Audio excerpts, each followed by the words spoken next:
So first of all, let's go ahead and ask, do you have any questions, Nicole or Nicholas, before we get started? I have an issue with the dispatcher timer. It keeps saying it doesn't exist, and I just generally don't know how to use it. Yeah, actually, dispatch timers are not recommended. They're more of a WPF, Windows Presentation Framework architecture. Um, it's better to use just data binding and standard timers. So I'll show you how to do that. Nicholas, do you have anything? Not right this second. Okay, well, if that's the case, I am sharing my screen. You should be able to, it's funny, I'm sharing my screen and I sent that image over, but you can actually see it on my screen. Can you guys see my screen okay? Yes. Okay. Yes. There is a mechanism in Zoom where I can actually have you raise your hand virtually, but I'm just going to keep an eye on the chat, see what you guys agree with that. First thing we're going to do is go ahead and open up Visual Studio. If you want to follow along, highly recommend it. And we're just going to go through the statement of work that's provided in week 2 and just go through the process with it. It's fairly straightforward. So I'm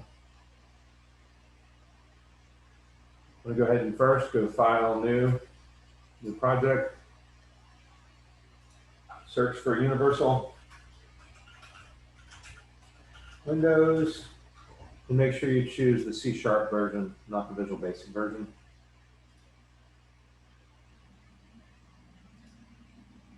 Let's give it a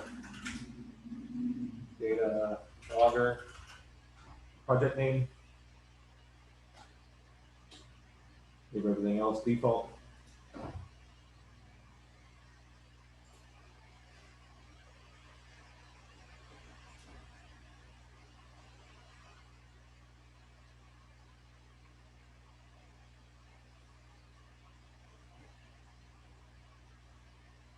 Okay, and in the assignment, you'll see that we have to create several things. We're going to create an interface that we'll use later. Interfaces, we're going to use it as just basically a contract to make sure that anyone that inherits this interface has a defined metric value, imperial value, start collecting, stop collecting, and get raw data.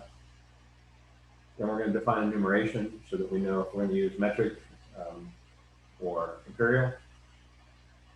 We're going to define a class. The class is actually a virtual device. So like what we're doing is we're creating a data logger, right? And we don't have anything to collect data from. So normally this application would be collecting data from, like the wind speed or rain collector or whatever it is. It can be weight, it can be length, it can be mass, it can be anything you want. I had a student that actually used this for their medical devices because their medical devices would have data that would broadcast through Bluetooth.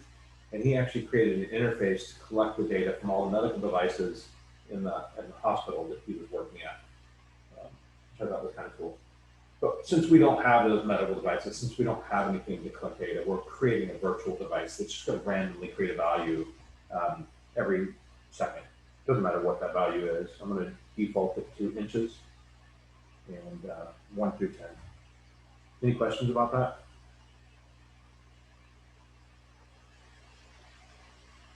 Nope. Okay.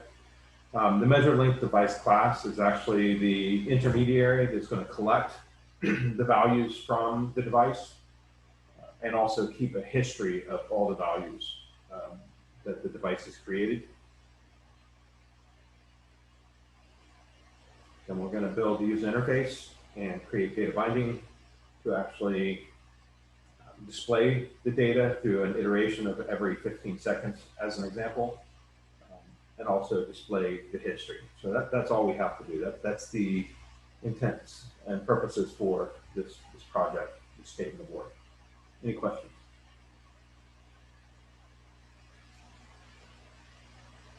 Okay.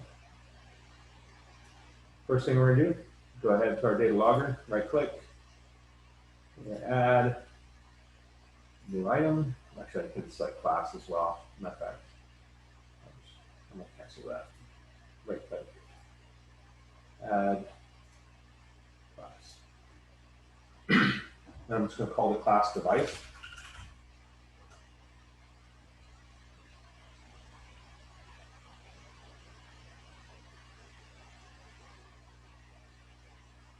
Nicole, I'm sorry. You said no and no. What does that mean? I apologize.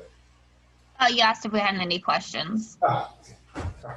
Look, I need to keep an eye on the chat, I guess. Hang on. I got 3 screens and it's hard to see them all, so give me a second. Put that over here. Okay, for the device, we're going to just basically create a timer, create a piece of data, and update that data every second. So let's go ahead and go to our class.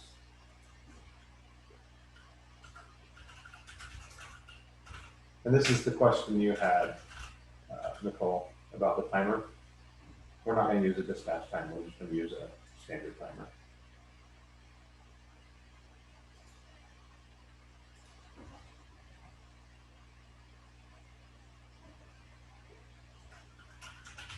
I'm going to create a private variable. We'll set it to 0 initially. And then we'll create a randomizer.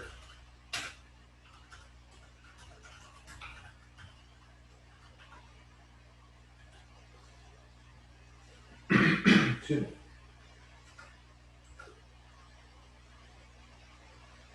Let's go ahead and create a method to instantiate our device. So basically, whenever somebody creates an instance of this class, obviously it's going to run this method by default.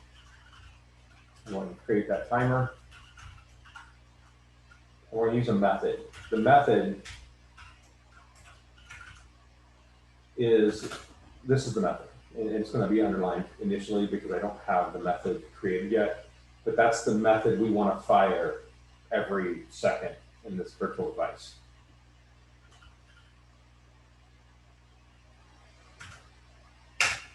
Okay, now we also need to set the 2 things.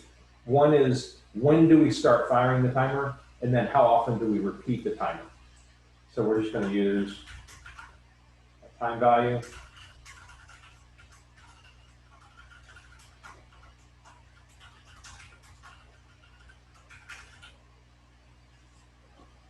Oops, sorry, spelled it wrong.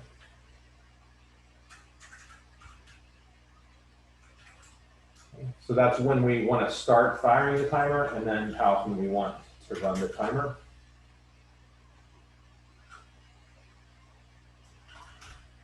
I do get those mixed up once in a while.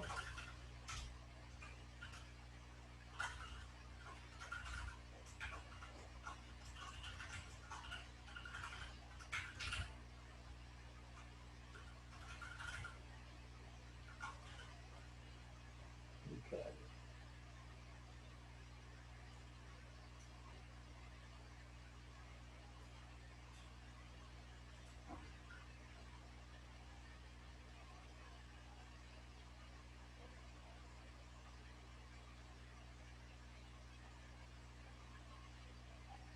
I used the wrong timer? Hang on, it might be a threading timer. Give me a second.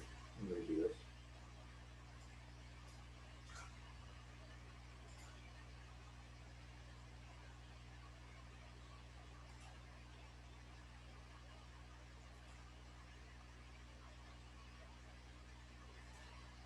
One.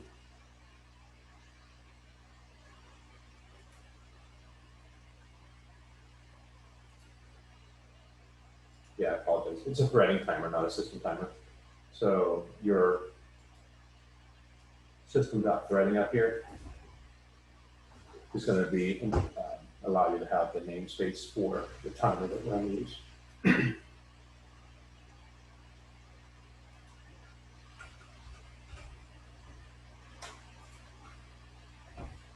Any questions?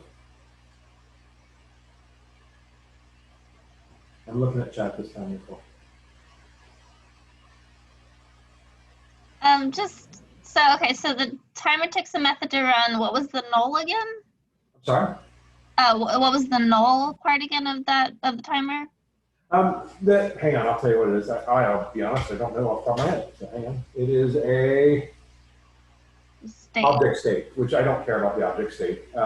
Like if I was trying to monitor the timer and get an idea of if it's in the middle of processing or firing, I could actually store an object state to monitor that, and I don't care about that. So. Okay.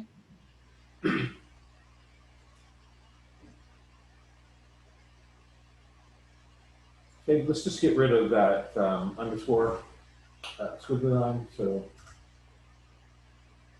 go ahead and create.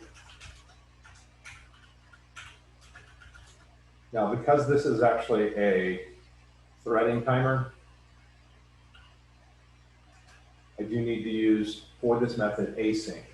And what that basically means is when this timer fires, it basically tells the method to go off and do its thing and release the process back to the application. So it allows the method to just go off and do its job, and we don't really care what it does, right? We just want to, in terms of threading, get control of our processor back right away. Sorry about that.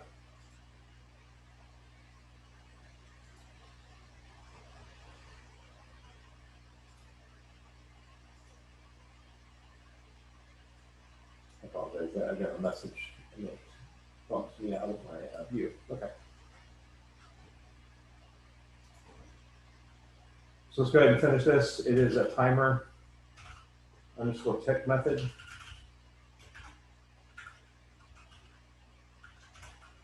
Again, I have to pass it the object state, but I don't really care.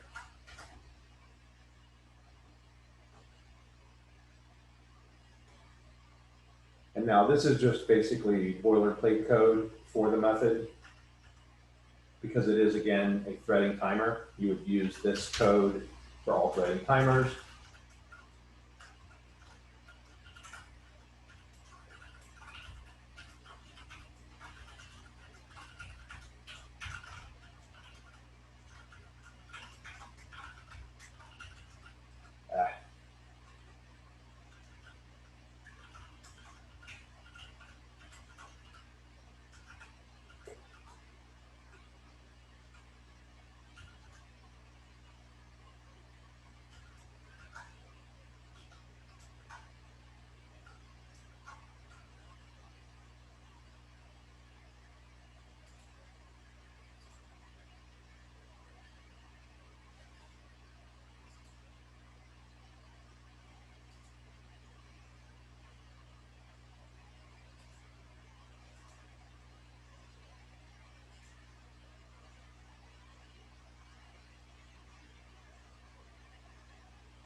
Okay, so again, this is like boilerplate code. And what we're going to do is basically tell it to run a randomizer and get a piece of data and update our private data piece here. And we would do that inside of our async call.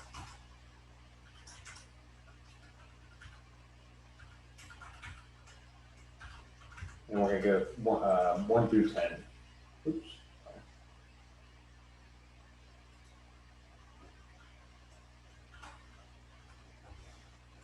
Okay, I'm gonna stop there for a second. We're almost done with the virtual device. But basically what this is gonna do, and I'm gonna go ahead and show you how it works. I'm gonna put a breakpoint here. Actually, I can't yet. I gotta create an instance of it. So, and I haven't created the UI yet. So let's just go ahead and wait, but I will put that breakpoint there so that I can actually demonstrate the virtual device once we create an instance of the virtual device later in the main page.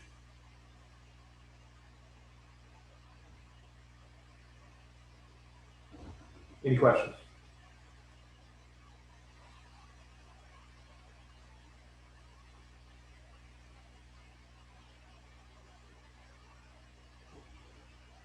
By the way, I only have 2 people in the meeting, so I can go as slow or as fast as you guys need me to. And again, mentioning What is after the normal comma on that? What was that, Nicholas? What is after you got the core dispatch priority dot normal comma? I can't see the rest of it. It's off your screen. I have everything displayed currently. What are you not seeing? Is that, well, is that the end of that sentence? So await core application dot main view dot core window dot dispatcher, dot, parentheses or core dispatcher priority dot normal, and then there's a comma. Is there anything after that? I didn't know if it's past. Oh, I'm sorry. Okay, I got that. Sorry.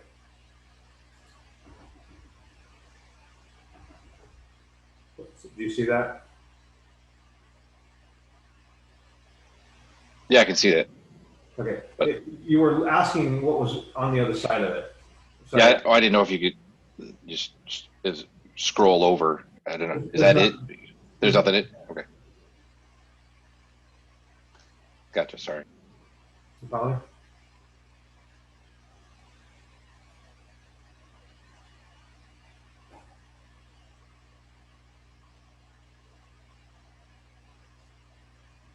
And just while you guys are typing that out, I'm just going to repeat what we're doing here. Again, creating a timer, creating a internal private piece of data that's going to randomly be updated every 1 second with when our device is instantiated.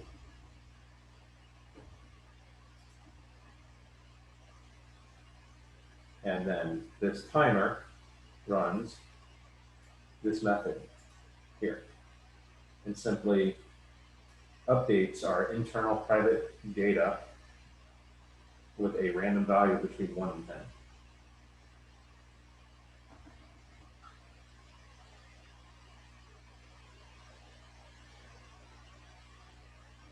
Last thing you need is to expose the property because again, it's private currently. So all we have to do is add, and you can do this one of any number of ways. I'm just going to use a shortcut.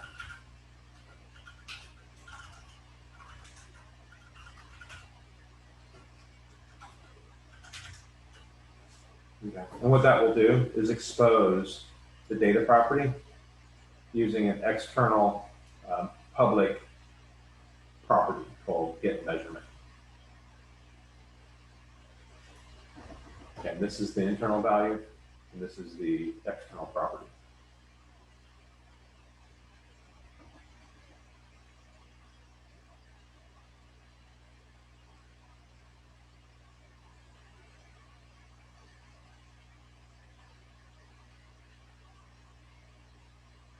Okay, go ahead and compile it, make sure that you're not getting any errors.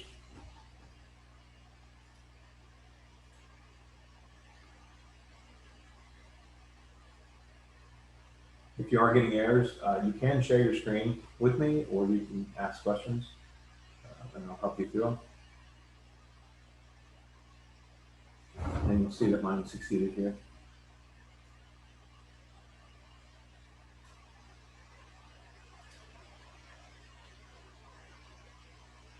By the way, I got my second shot yesterday for COVID, and I'm not feeling like my normal upbeat, chipper self. It's kind of a little bit blah. So I apologize. Okay. Nicole, do you have any errors? Are you good? Mine's a little messed up. I'm kind of just writing it, so I will definitely have errors, but I think I'll be able to figure them out. If you want to share your screen, I can actually take a look at it. Well, I actually just haven't, like, I just typed it out, but I don't have it, capitalization correctly or anything like that. So I think once I get those in, it should work. Okay.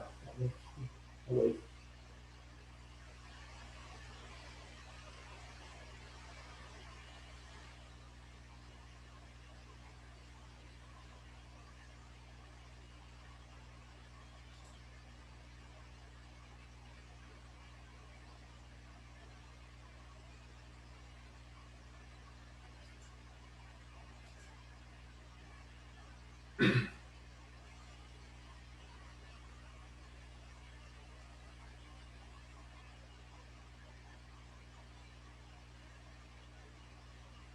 next two things we're going to create are actually fairly easy. We're going to create an interface and an enumerator for our metric and imperial.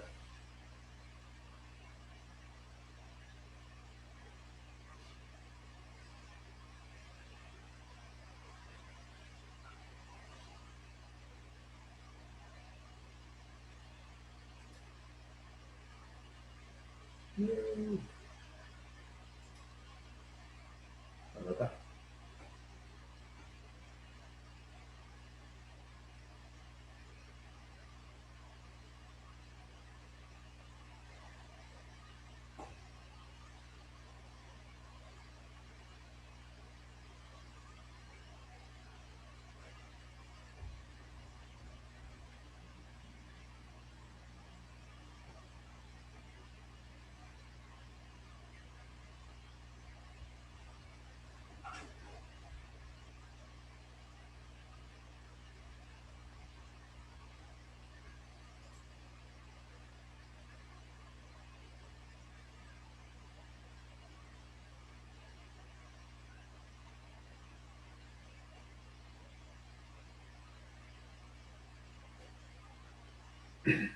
Okay, Nicole, how are you doing? It's saying the core application does not exist.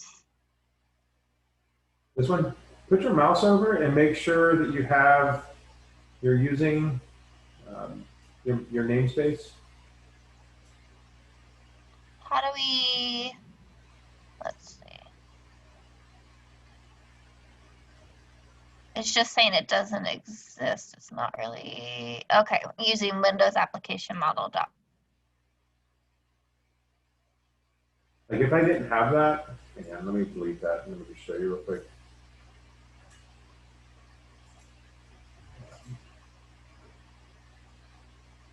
Okay, I would have the squiggly underscore, and if I click show potential fixes, it would allow me to add the using to the namespace, and it would automatically add it up here.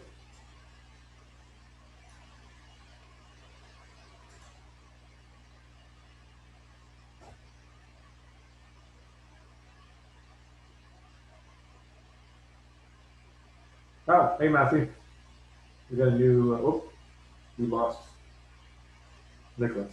No. Hello. Oh.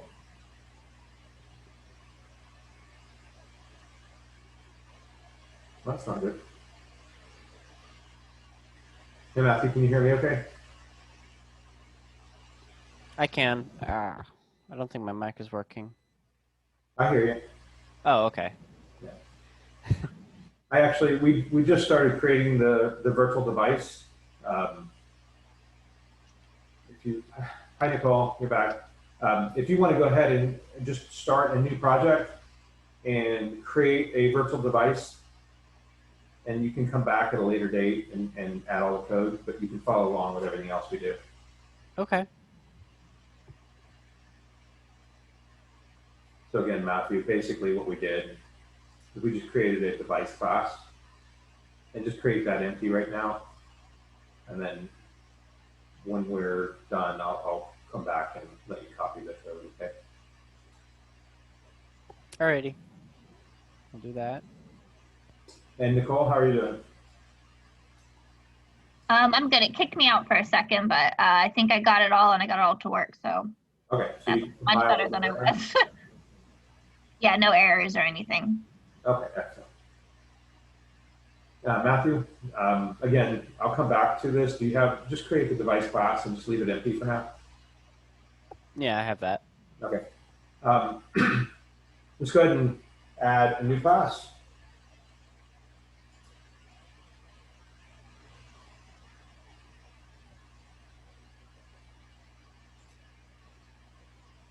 And which class are we going to create? I need to create the enumerator, and I need to create the, I forget what else I need to create.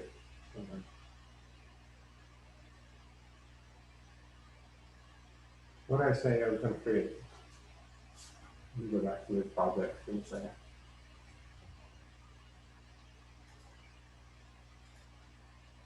Numerator interface. Okay. So let's go ahead and create the interface first. And that's our eye measuring device interface.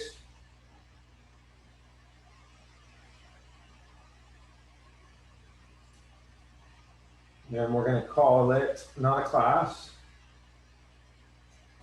but a public interface eye measuring device.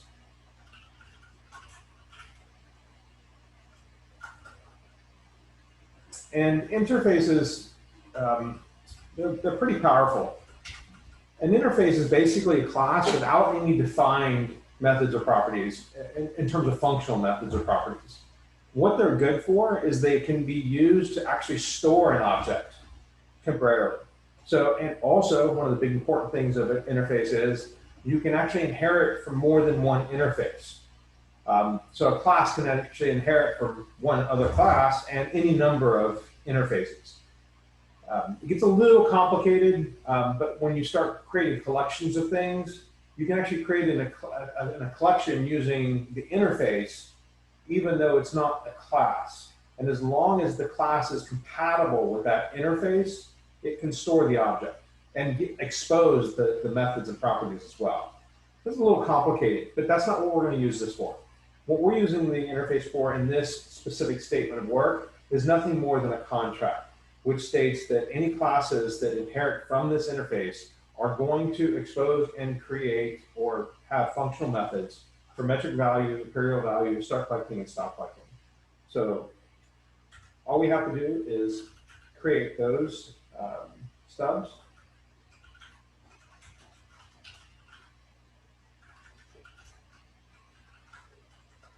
And again, notice they have no function, none whatsoever.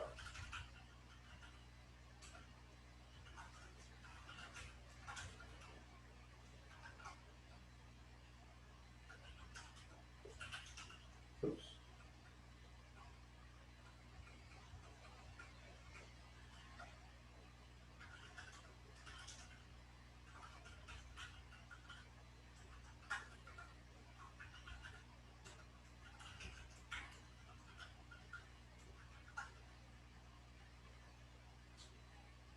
Yeah, that's all there is to creating the interface.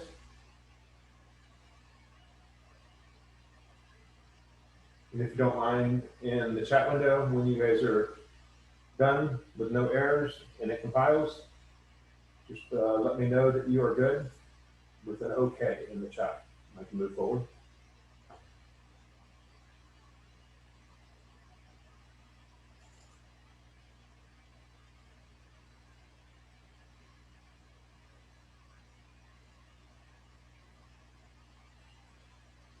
Thank you, guys.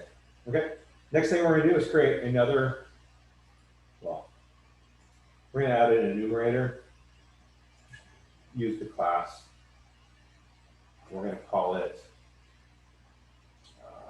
units enumeration.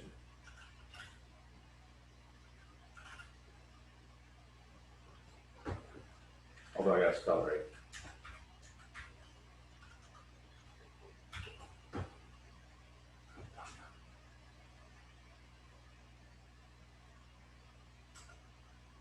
This one's easy. Change it from a class to an enumerator.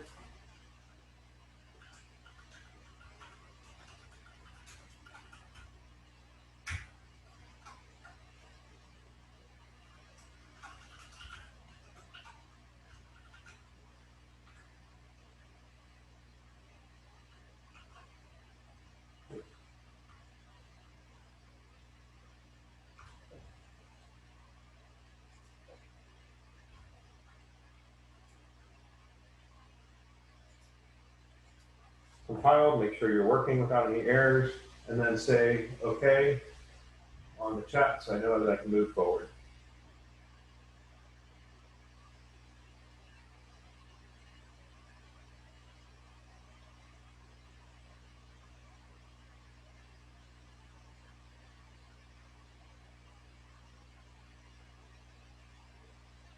Matthew. Thank you, Nicole. Thank you, Nicholas. Okay, so let's see. Let me go back to our project here.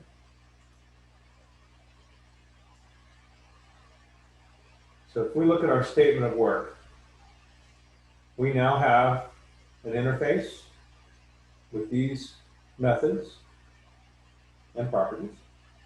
We have defined an enumeration, and we have defined a device class with the get measurement property. Now that provides everything we need for the basic virtual device. What we're going to do now is actually create the device that is actually going to collect the data from the virtual device. And that would be the measure link device class. And again, a couple things we're going to do, a couple methods we're going to do. And I'll just show you how to do all that here in just 1 second.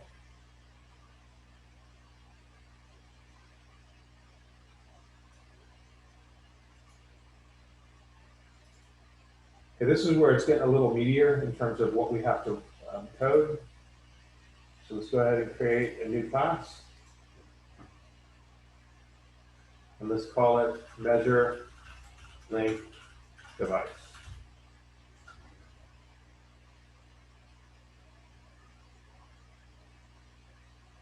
By the way, you guys may have already gone through all this, and that's fine.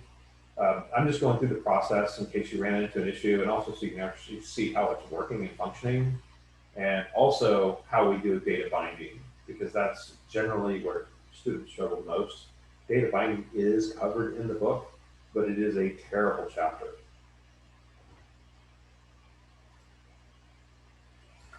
Okay, first thing we're going to do is use our interface, which is, oh, I didn't create, I'm sorry, I didn't name it properly. I apologize.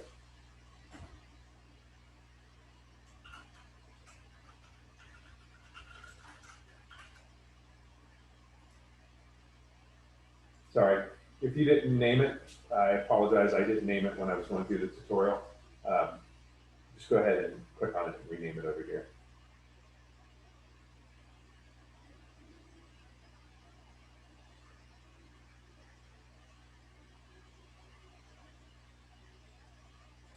And then your measure link device, we're going to actually inherit from my measuring device.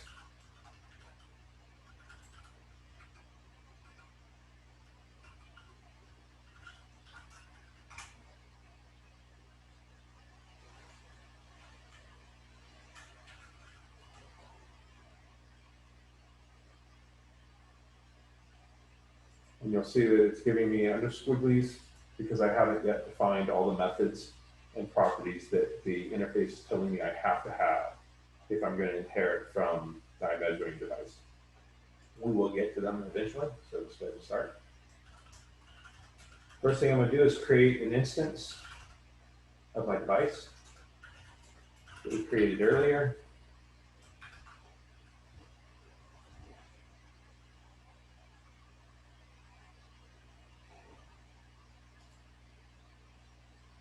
In fact, you know what? I'm going to temporarily lock this out. Go to my device real quick. I have a breakpoint right here.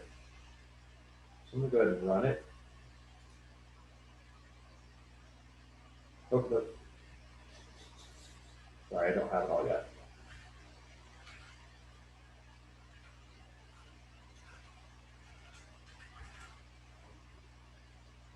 I'm not calling the measurement device, so that won't work. I gotta wait.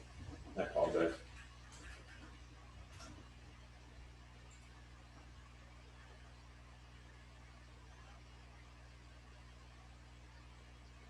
Matter of fact, you know what I'm gonna do? We have our measure link device. Let's go ahead and go to our main page, XAML. I hate to jump around here a little bit, but we're going to have a couple objects here. Go ahead and expand it so you can see it a little better.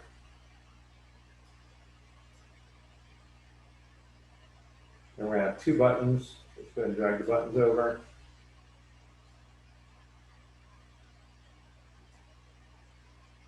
2 radio buttons.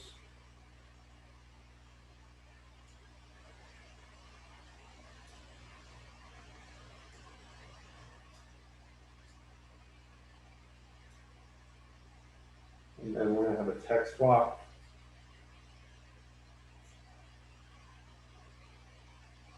And for right now, we'll just leave that text block as is. And we'll create another text block over here. Doesn't have to be pretty.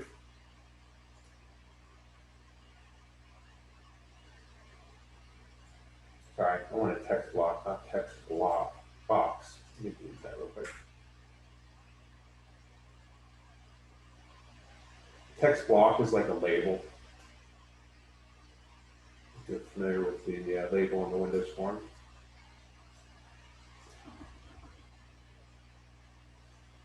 Okay, so for right now, just it doesn't have to be pretty. Just get it working and leave it at that.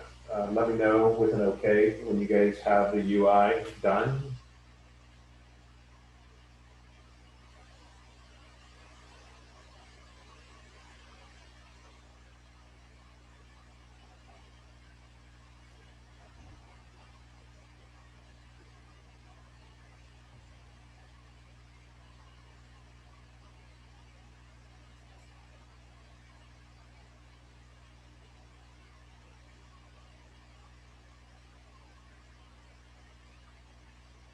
Matthew, when you get it, let me know.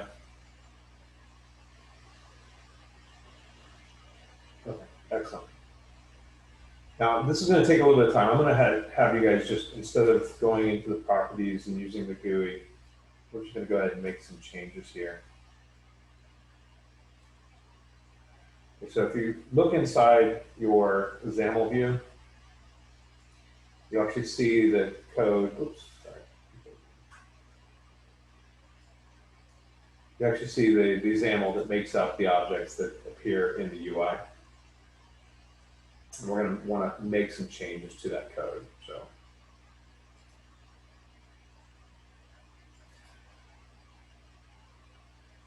first thing, let's go to radio buttons. Let's see, radio button.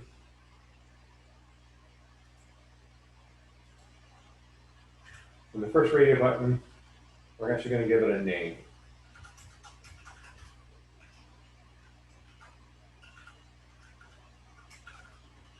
This is so we can manipulate it programmatically. We'll do the same thing for the second radio button.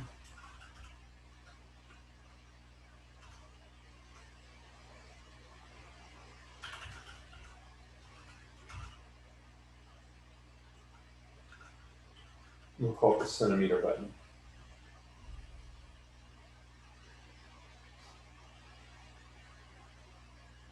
And then our text block, also give it a name.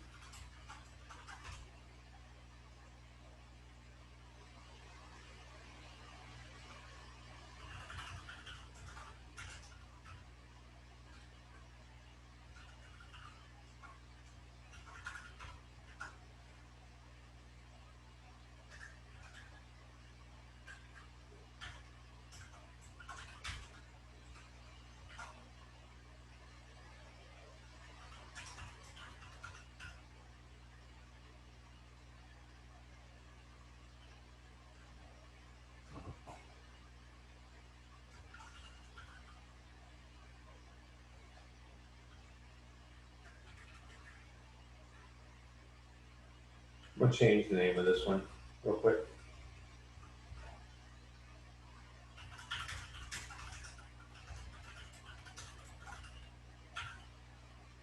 Okay, so what we have here is this is going to be our numerator to determine whether we want to see inches or centimeters. And this is going to display the instance value from the device. And this is going to display the history value from the measuring device. Going to change, let's see.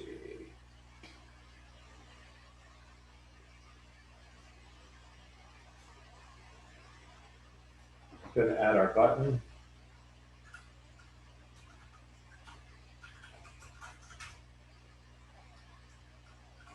It's going to be a start button.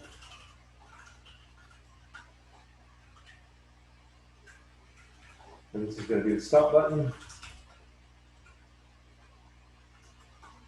Ah.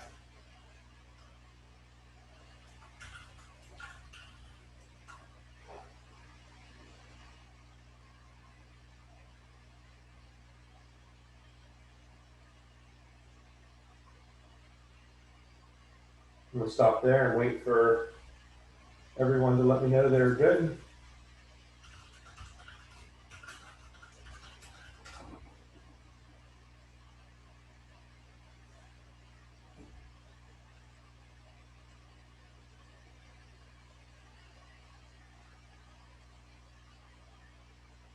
That's it. Okay. Finally, I'm going to expect you to have this like nicer, like labels, and so people know what they're supposed to be doing inside the UI. I'm just trying to get the minimum necessary to display the data, start collecting and stop collecting the data, as well as the history. So we're going to go ahead and move to our content, and we're going to change the content to be representative of what we want the user to see.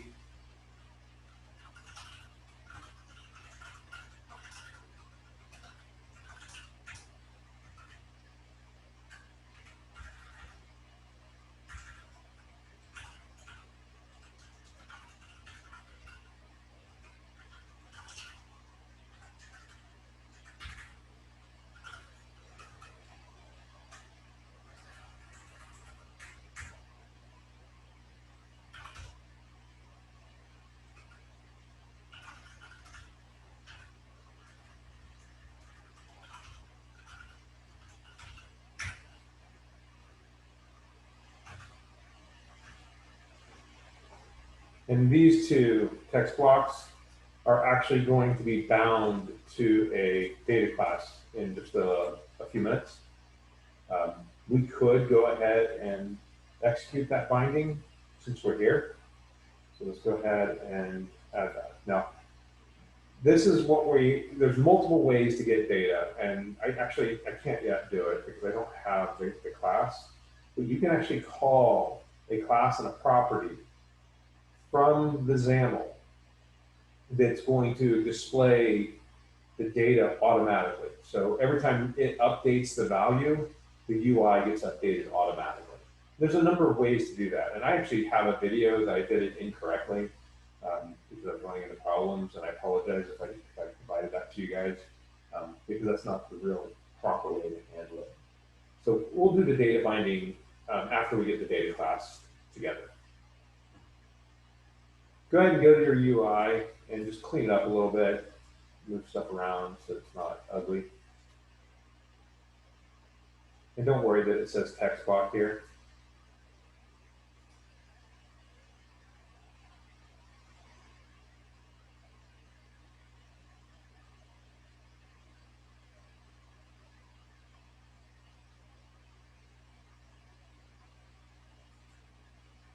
I'm going to just go ahead and run it. Make sure I have no errors.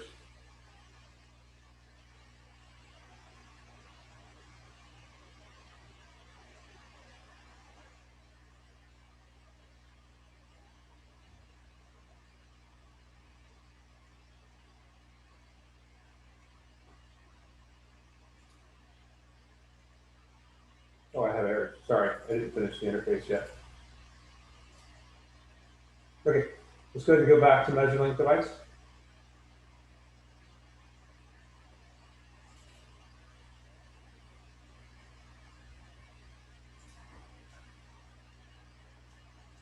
Now, in my example, actually, let me make sure everybody's back to the measured length device.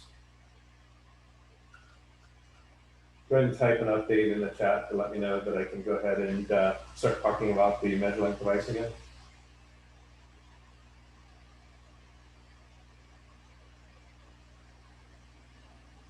Excellent. And by the way, feel free to ask any questions either on the chat or interrupt me with your audio, and I'll be more than happy to cover anything you have question-wise. In my example that I provided in the statement of work, the SOW, for week 2, I actually had you create a fixed queue. This was added by me just so that I knew that a student was using my project, because they would never create code that matched what I created, so that I knew that they were, like, I don't know, either number one, struggling, or number two, they understood it completely and were wanting to implement the history, right? So I'm going to go ahead and continue that with this lecture.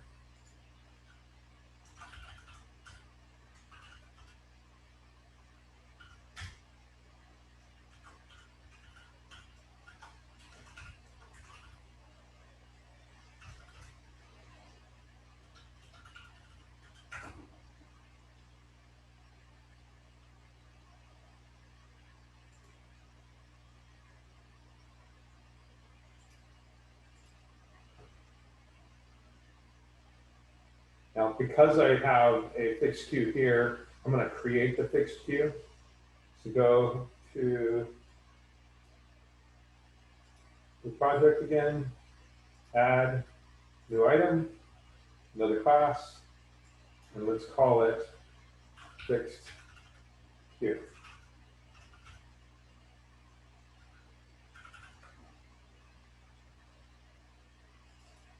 Pretty straightforward. We're going to create a custom, excuse me, in queue that's going to limit how many values it will store. So it will basically be a stack. First in is first out. So after we reach the 11th element, it's going to throw away the oldest value. So this is basically my history. So first thing we're going to do is we're going to use generics.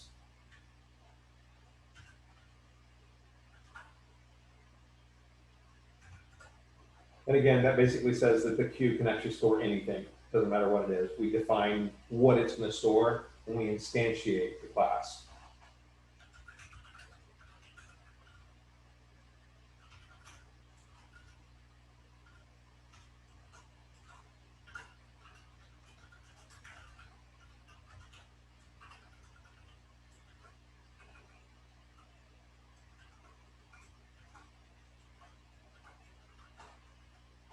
Okay, we're going to use concurrent queue,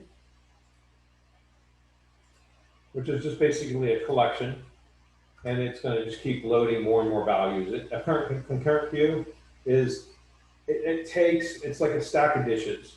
So you keep throwing a dish on top of the previous dish, and you just keep creating this stack of values, right? What we're going to do is customize the concurrent queue. So once that stack starts filling up, and at the bottom of the stack, we have an 11th plate, effectively, we're going to just throw that plate away.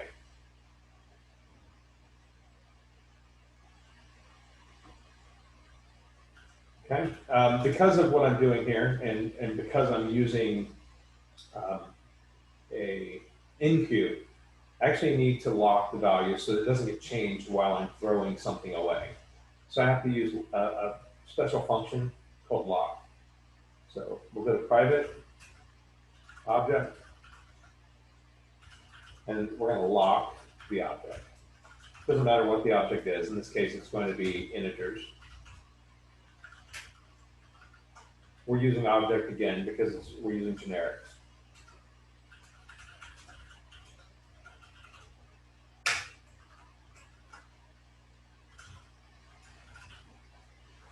This is a limit.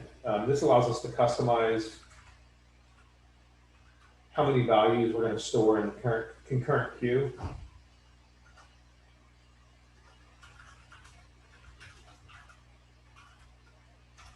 And there's a DQ and an NQ.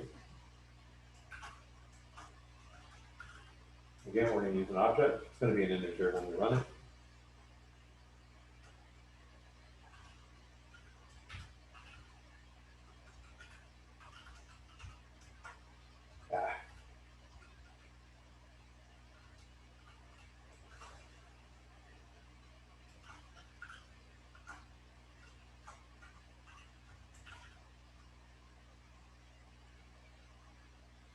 Yeah, let me look what I got here. Right? I think I did something wrong. Yeah, I did. Sorry. It's not a it's an object. this in queue calls. So basically what this does, this command right here, this adds what will eventually be the integer value to the stack. So as we're adding or in queuing, we're adding another plate to the stack. That is what that command does.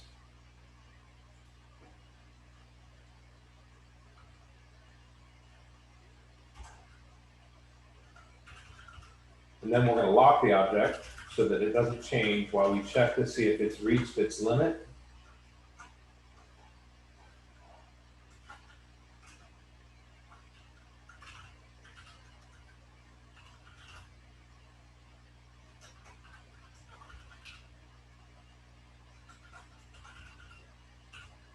I'll explain this in a second.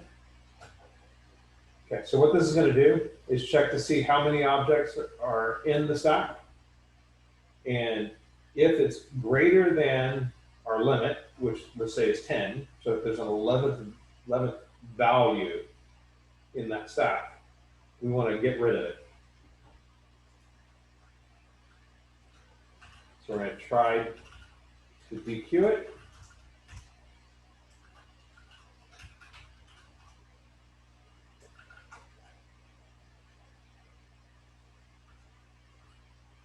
And then let me clean this up real quick.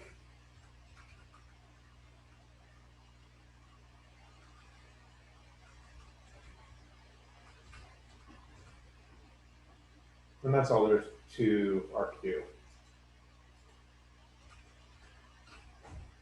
Any questions?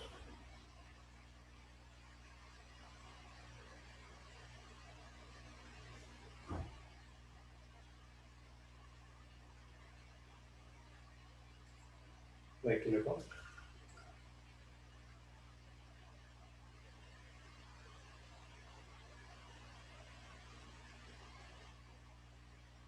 Okay, let me know when I can move forward or move back to our measure length device once you get your fixed queue class completed.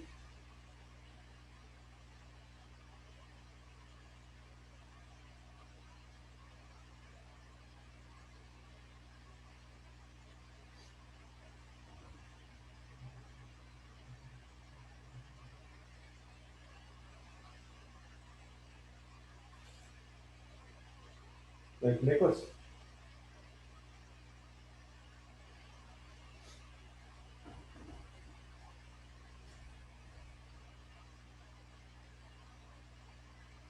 Thank you, Nicole. Go ahead and compile it or build it. Just make sure that you're not, well, actually, never mind. You can't because we still have our interface. I apologize. Okay, so Matthew, does that mean you're not going to follow along? Do we need to go ahead and move forward?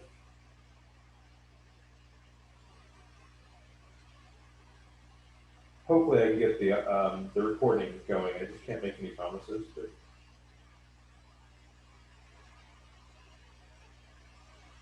yeah. I'm going to assume that Matthew is unable to follow along. He might be actually at work. But again, hopefully the video recording works. So let's go ahead and go back to the measuring device. And you'll notice now that our fixed queue is no longer a squiggly line. And again, we're creating an instance of it. And it is a generic, right? So we're telling it to create a fixed queue of integers.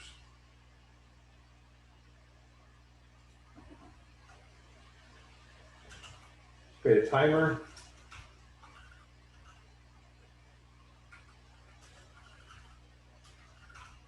Now, again, we're using a second timer here. The first timer was actually in the virtual device to create a new value every second.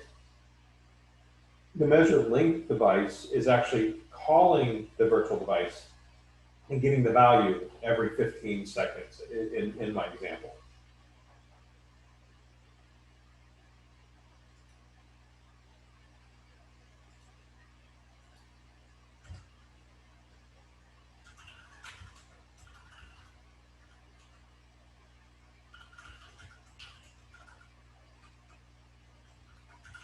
And this is whether we're going to use metric or imperial, inches or centimeters.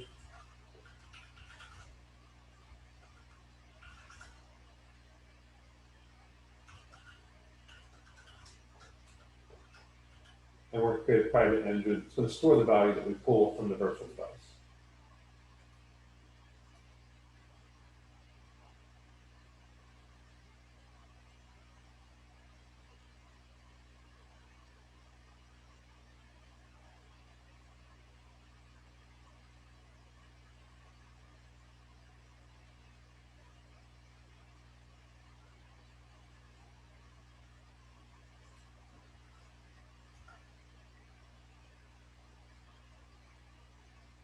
Now we're going to go ahead and create our method. So when our class gets instantiated,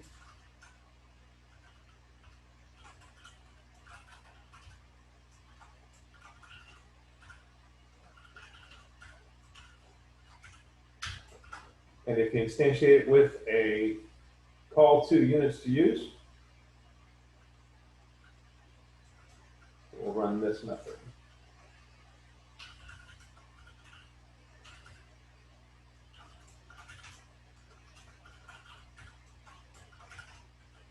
By the way, I know this is covered in the book, and we've covered it in, I think it was even in the C# 1 course. But this keyword is when a class gets instantiated, it becomes an object. And this is that object name. So the instance that is currently running, you can use the keyword this to call itself and properties and methods of itself.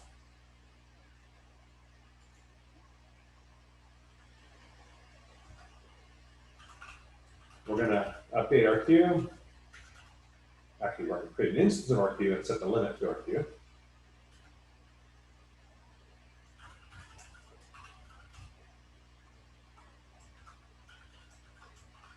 But I already did that, but I set it to null before.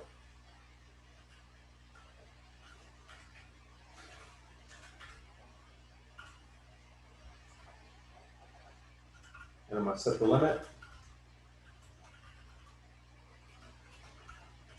Again, that's so that it only, in our stack, will only collect 10 plates, effectively. The 11th plate, or the oldest plate that was put in the stack at the bottom, gets thrown away.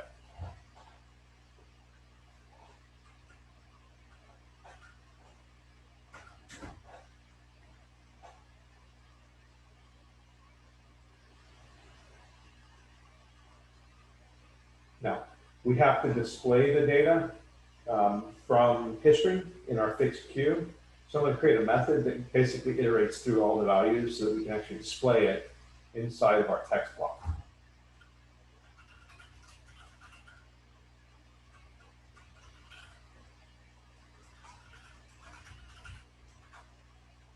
Yes, go ahead, Nicholas. I got a red squiggly error on the this units to use. It's saying that Okay, units to use is here, our units enumeration. So just look at that one and make sure that it's proper. yeah, it looks exactly like that. Well, it's only on the this units to use equals units to use. It says, let's see here, cannot assign to units to use because it is a method group.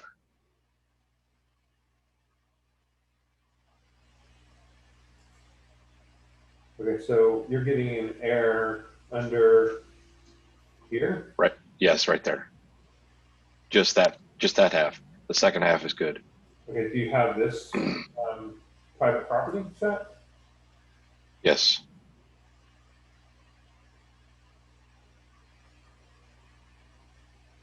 You want to look at my screen? I don't know how to do that, but Yeah, I'm going to stop my share. And then you should be able to share your screen with me. how do I do that? Hang on. There's on mine, for example, there's a big share screen button in the middle. Oh, yep, I got it.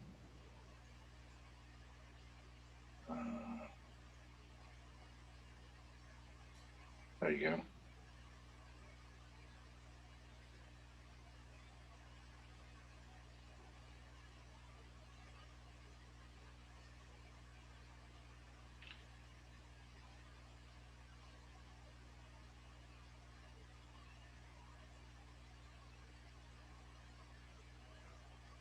Mm,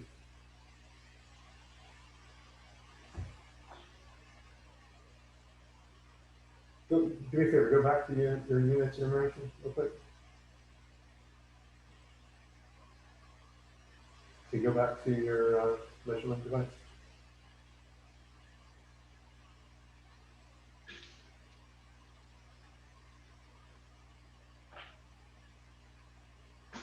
Trying to assign you to because it is a method group.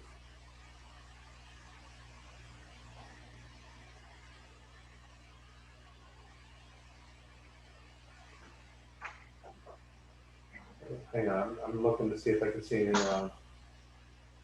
I don't see anything wrong, but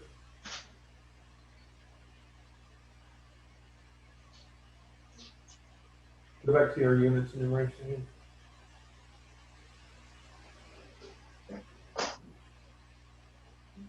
Okay, go ahead and get back to measurement for that.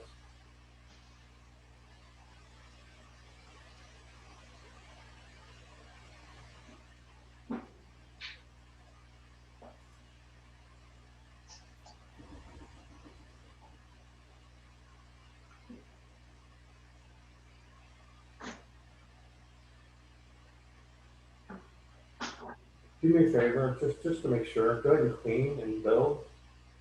And you have two errors. What are the two errors?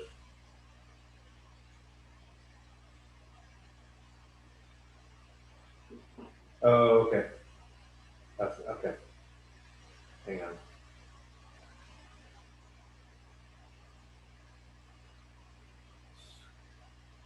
Scroll down. Ah, I got it. Hold on.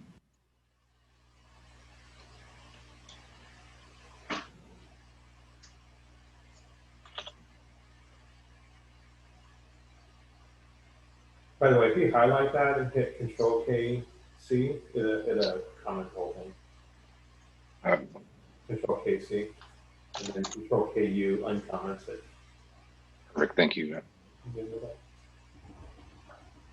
Now we're good to go. All right, great. Thank you. No problem. Let me go ahead and reshare my screen.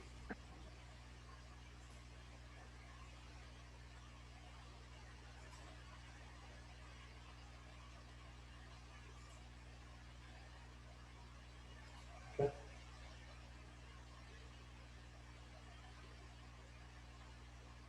Let's see. Okay, let's go finish up our print values real quick.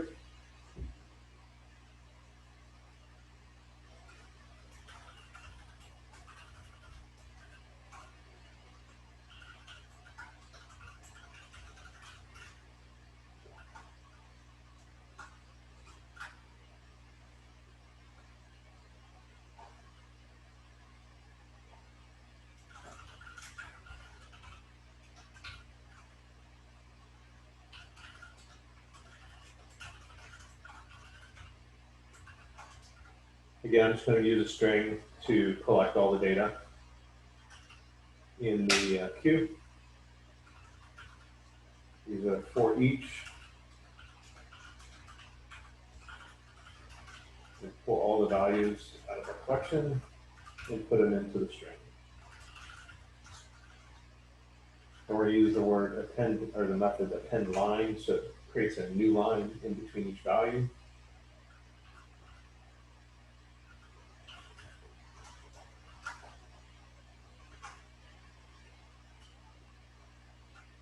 And then we're going to return the string.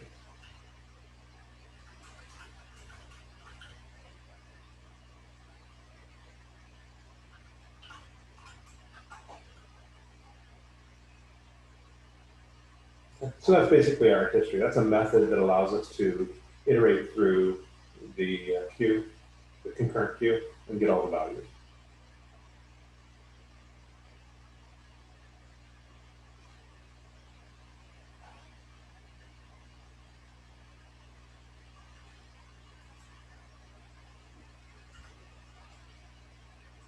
What I'm going to do is go ahead and create a public property. So if anybody wanted to see the data and the history,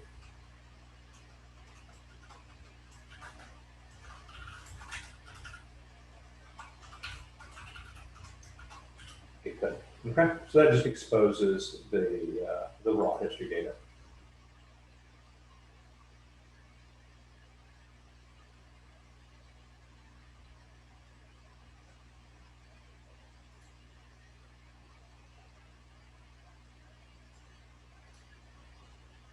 And let me get the chat back again. I apologize.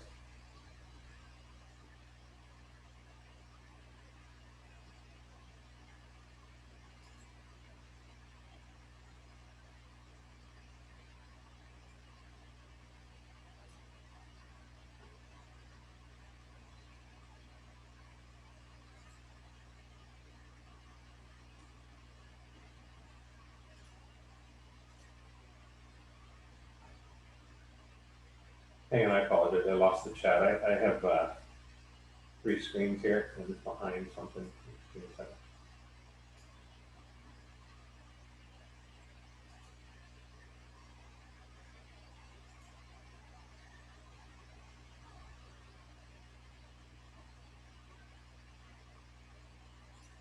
There you go.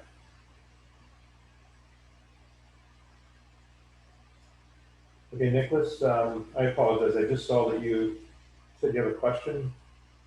Was that your question, the one that we just helped with? Or that was not you? Okay.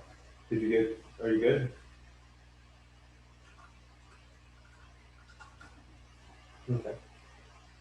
Once you're done, where I can move forward with the measurement device, please just let me know in the chat window.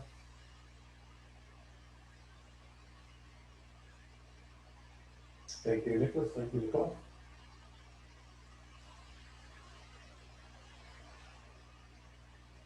I don't know if Matthew is back yet. I don't know if he's actually doing it. So let's go ahead and move on.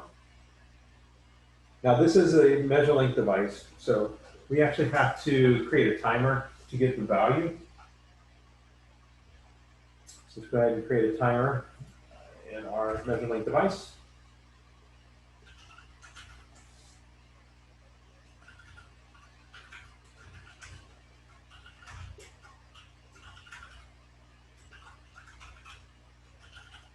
Again, just basic boilerplate code.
And what this method is going to do is actually going to pull the measurement value from the virtual device and also update the queue so we can keep track of the history.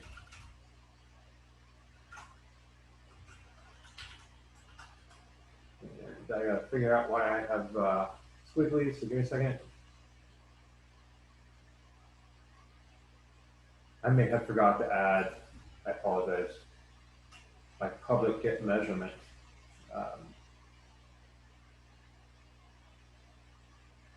Don't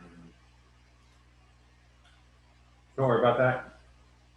Oh, I spelled it wrong. That's fine. There we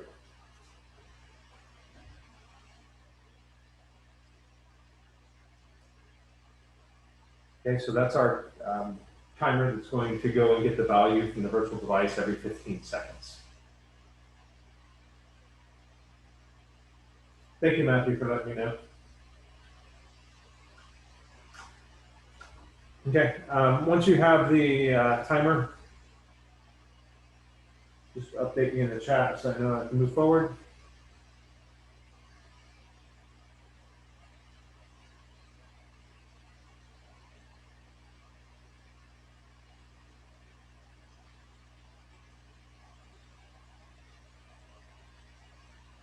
Matthew, I'm going to go ahead and wait for you to say okay as well, unless you don't want me to. Got some squigglies on timer. Okay, hang on.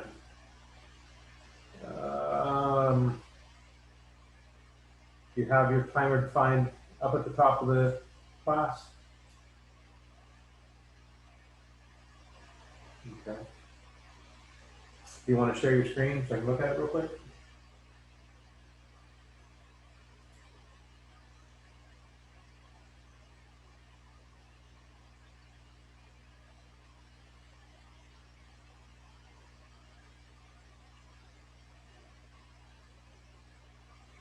Can you see it? Oh wait, Not yet. there we go. There we go. Okay, I see it now. Yeah, I think I'm just missing something at the top. You've been issued a using for your threading. So do me a favor, highlight or move your mouse over timer. Mm-hmm. Okay, quick, well, hang on. No, that shouldn't be. There you go. Okay, and you want to use using system threading. Okay, There you go. perfect. Thank you. No problem. Hang on, you're still getting squiggly lines down at the bottom of your data. Yeah, I'm using the project that I submitted earlier, so I just got to rename some variables. Okay. Like this has just got to be. Yeah. Go ahead and stop sharing, and I'll reshare. Yeah. Where do I go to stop sharing? I'll go ahead. I can stop it here. Okay. Thank you. Can't find it at all. Oh, I see it. Just too late. Okay, can everybody see my screen again? Hang on, every time I do that, I lose my chat, so give me a second.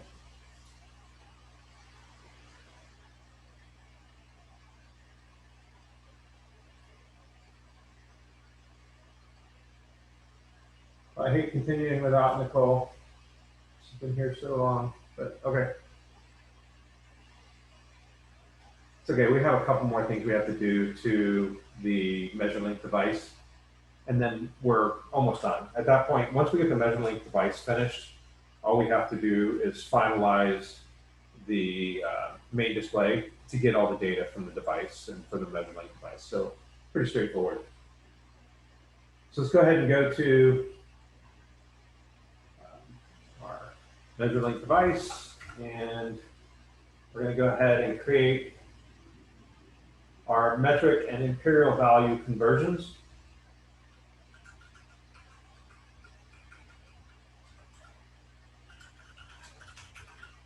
By the way, this isn't the only way to do it, right? So if you have, and you are executing all the requirements for the project, you do not have to use the code that I'm providing.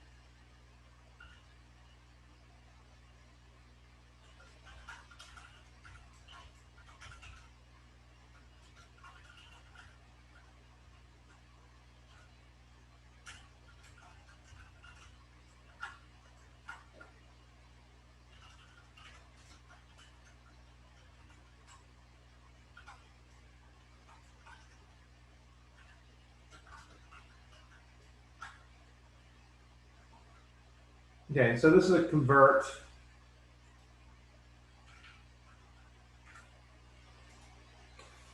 This is going to convert the inch to centimeters by multiplying it times 2.54, I believe. Hang on, I got a problem. Let me go ahead and finish that real quick.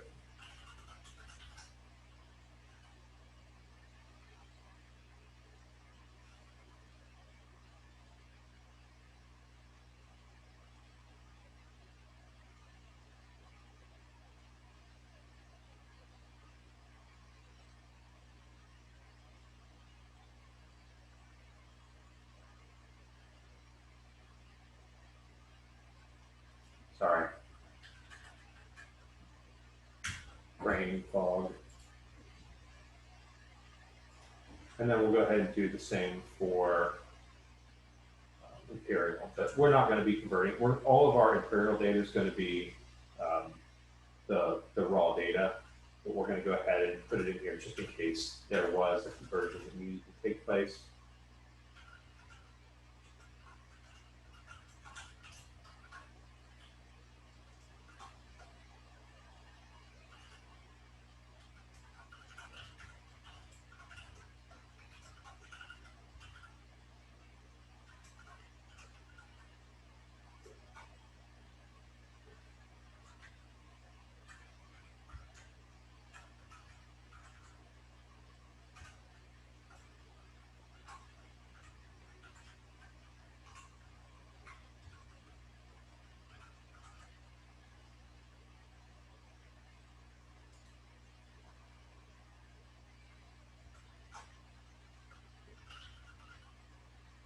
I've got a problem with my brackets. I apologize. Give me a second.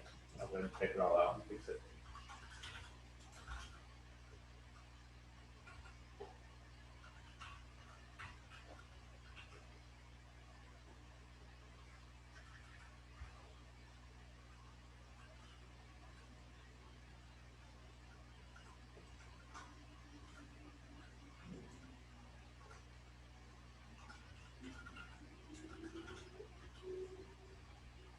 Man, I have a mess. I apologize.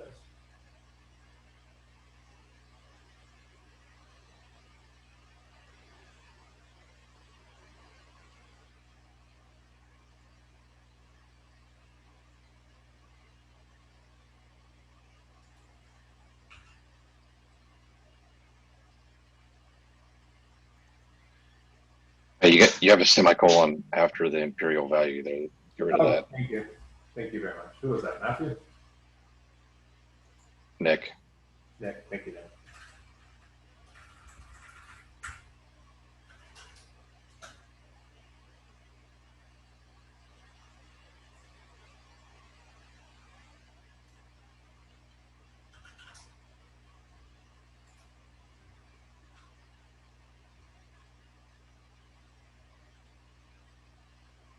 Nicole, thank you, Nicole, for sharing that update.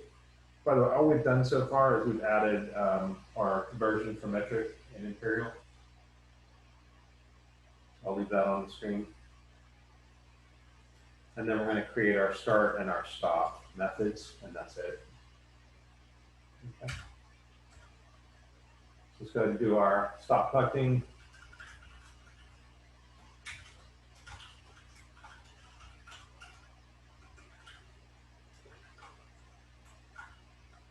And to stop collecting, we're going to turn the timer off.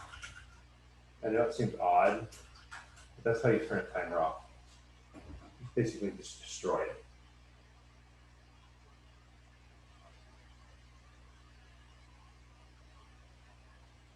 And then when we start collecting, we create it. So create the method, start collecting.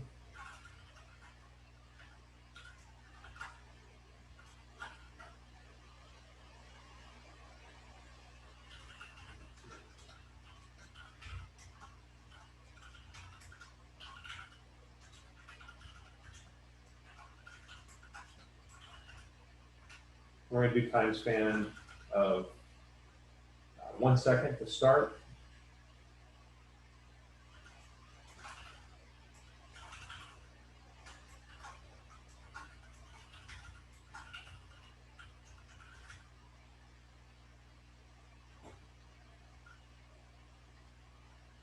And then 15 seconds iteration.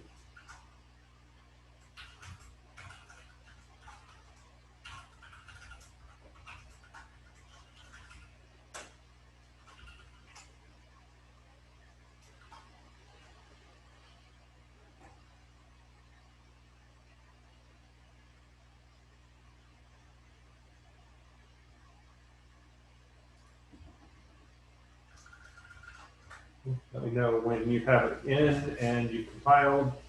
Actually, we can't compile yet because it's still errors. Let me check my errors real quick.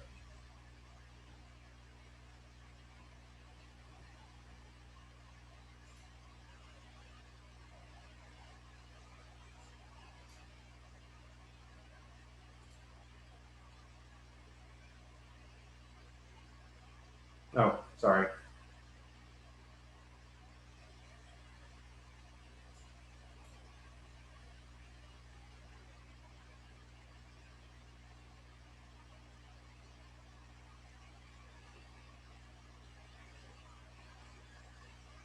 I think my,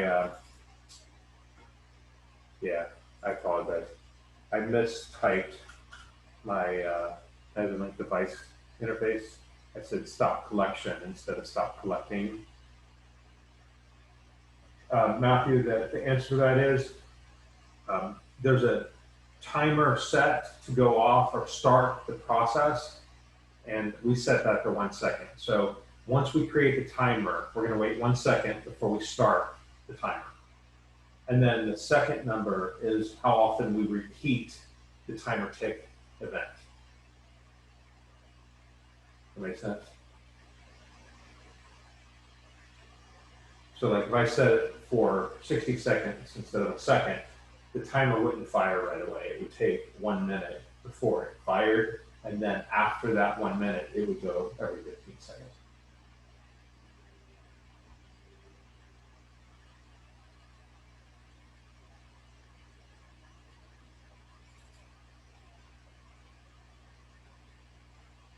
I'm going to go ahead and clean and build.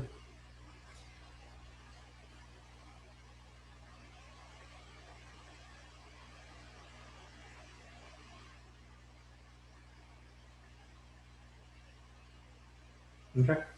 Compile with no errors. And Nicholas, you can share your screen. I can help you with the error, or you can try to find it real quick. Where's the error at? The errors on the start collecting method. The timer equals new timer. On the new timer, I got an error saying timer does not contain a constructor that takes 4 arguments. Things overloaded. That's because up here, if you look in your usings, you're using system.timer, not system.threading. There's all kinds of different types of timers, unfortunately.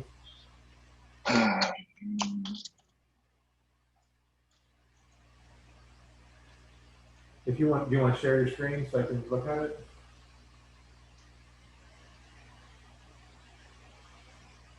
Yep, I'll share it. Okay, go ahead.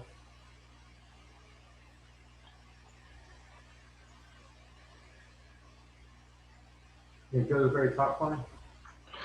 Yeah, I put in the using system.threading. Okay, you have to Funny. get rid of I need- there you go. Get rid of that one. Okay, that should fix it. Okay. Yep, cool. Thank you. Okay.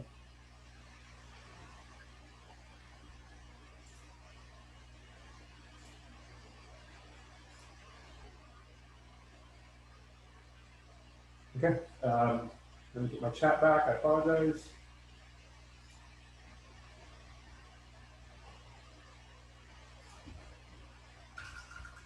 Let me know if we can move forward. Thank you, Nicholas. Thank you, Matthew. Thank you, Nicole. Okay, I believe I've got everything. So let me look real quick. We have our device, which is a virtual device. We have my fixed queue, which keeps track of 10 elements of integer values. I have my interface and my measure length device, which uses or inherits from the interface and defines all those methods and properties as required by the measuring device. We have our units enumeration. So now I think at this point, we should be able to go ahead and create an instance of our measure length device from our main page. And, oh, actually, there's one more thing we have to create. Because I'm doing a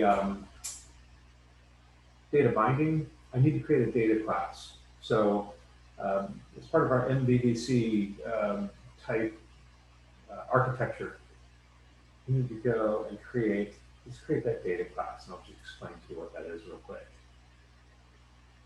We'll call it main display data. So right click, add new class. I don't know what time my ASP.NET course was supposed to, meeting was supposed to start.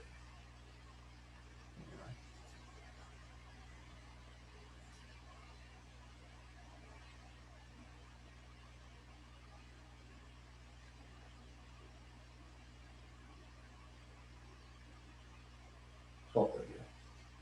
Okay, so we're good. So in the class name, let's just use main display data. Now this is, again, some boilerplate code. This is not in the book. Again, they do cover binding in the book, but it's, by the way, thank you, Nicole. Are you in my ASP.NET class? Yes.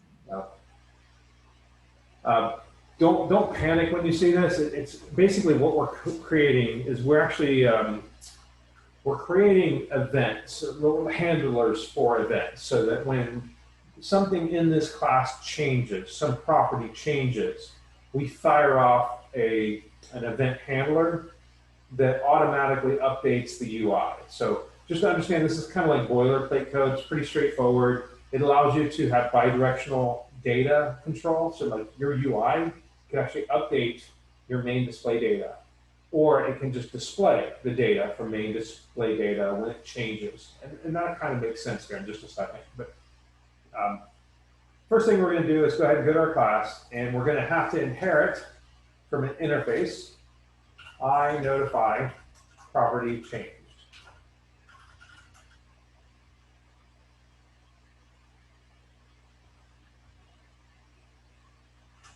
Oh, no.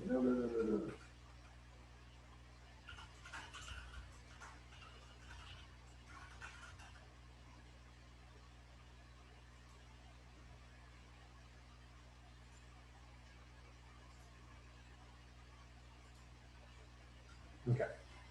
And I actually added that using here.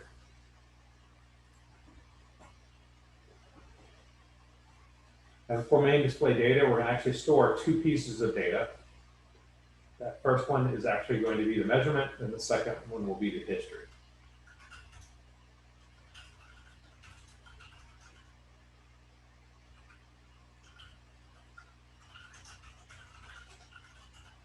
This is what most students struggle with, is the UI. Again, there are a number of ways to get the UI to get updated. Again, I at one point had students using a dispatch timer, and I had students creating basically an instance, not instance, but they're actually collecting an instance of the page itself, and therefore they had access and control to all the controls on that page. But this is the proper way to go about doing it. We do need to create a delegate for our property change.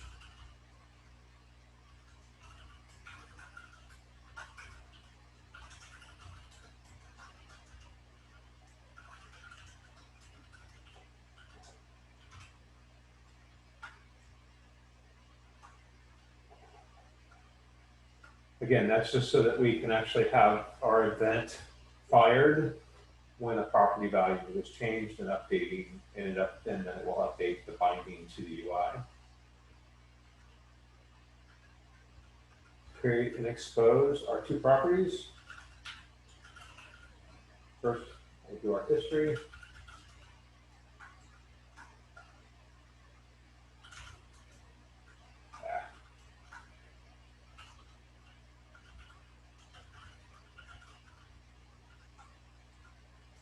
That will return the private variable history. And then we're also going to be able to set the private variable.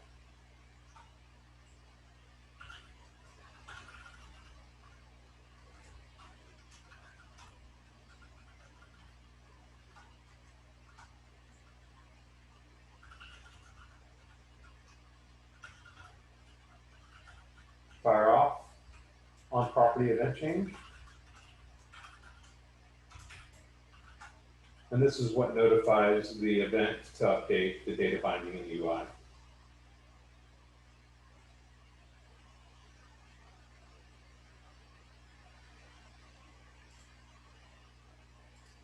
I'm going to create that method here in 1 second. So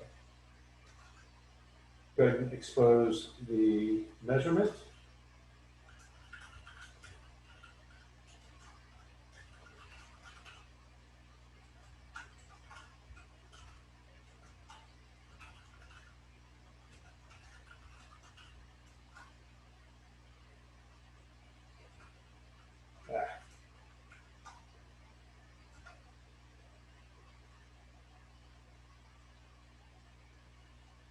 I'm going to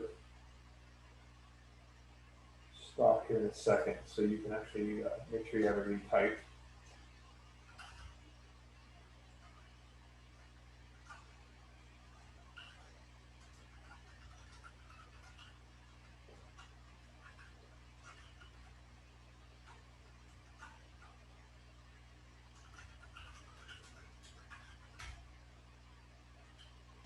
Again, update the on-property changed event.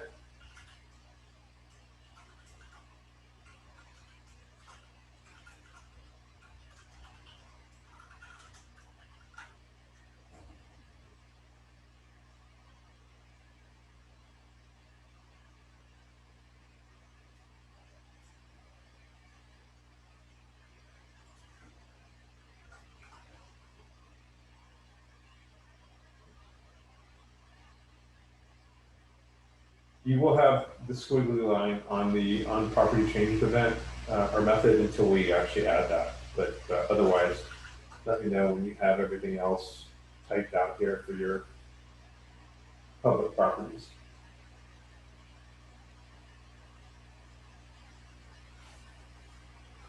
Thank you, Matthew.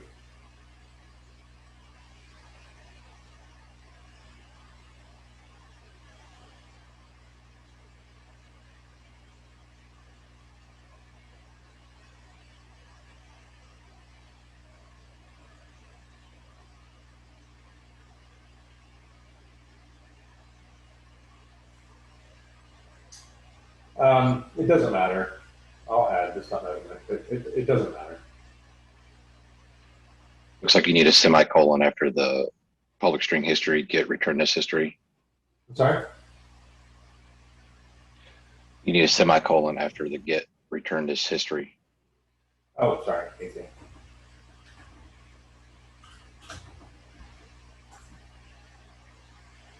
Thank you for sharing that, Matthew.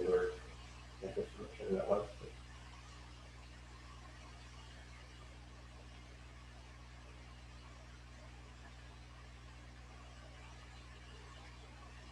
Nicole, Nicholas, are you good?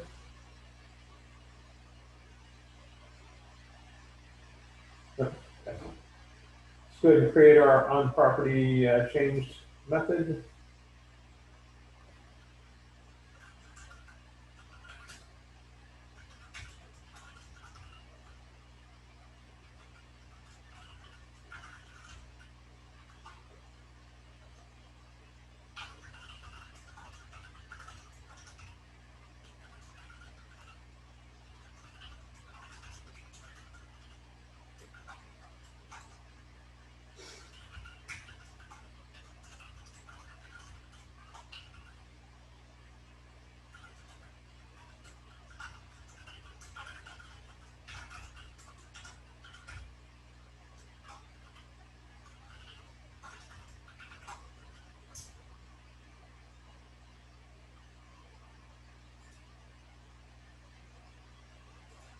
Sorry, hold on.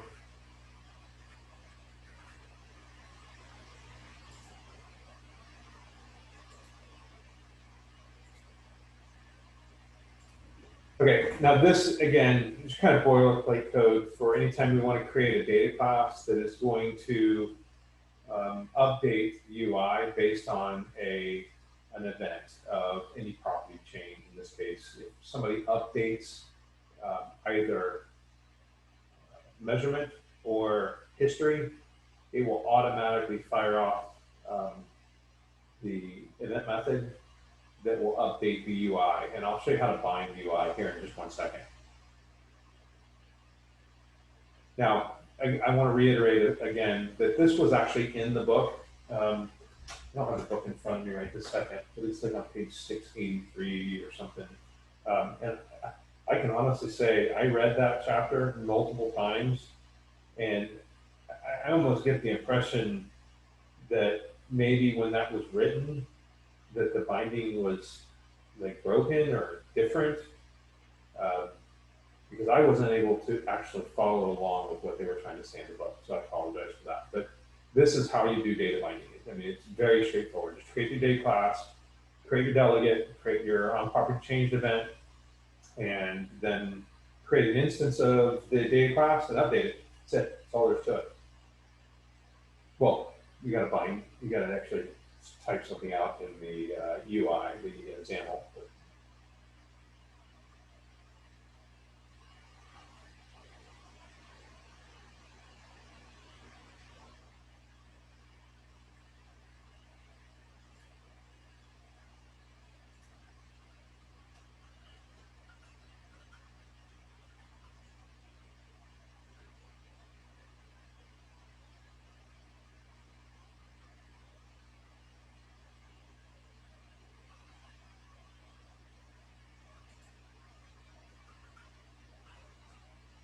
Okay. I think one of the UI is about all we have left to do. I'm sorry, Matthew.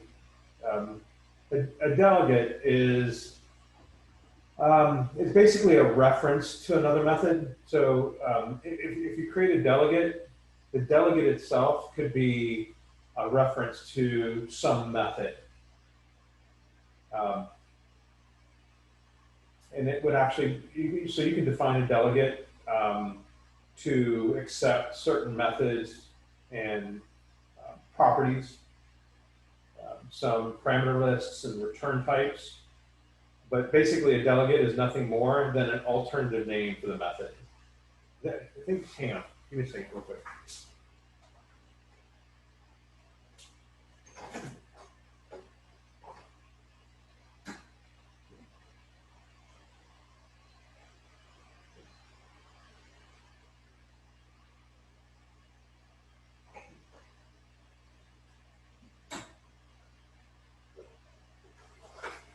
I actually have the book here. I think delegates are actually listed in the book. I don't remember where they're at. Give me a second. Yeah, it's pretty in depth in the book on page 452.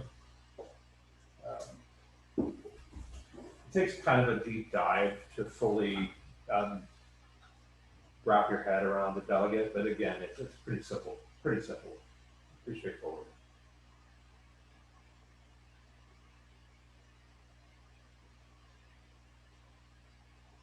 Okay, so what do we have left? Page. I'm going to go ahead and compile real quick to make sure that I'm working okay.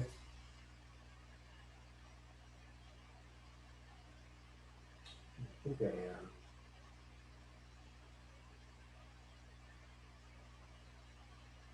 Now here's what's crazy. I'm going to go ahead and make sure I don't have any errors.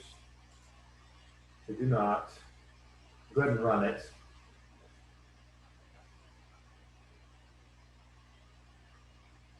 Okay. And what's crazy is I've got all this code in the back end that I've built, and yet no problem after. But yet we have no functionality yet. So what we have to do is we have to go here and create events for our start collecting and our stop collecting. We have to create an instance of our measure link device. We have to create an instance of our, I forget what we called it now, the main display data class. And we have to go ahead and create binding to the UI. Beyond that, we're basically done. So let's go ahead and finish this up real quick. I'm going to go ahead and ask that everyone say, yes, you're good to go.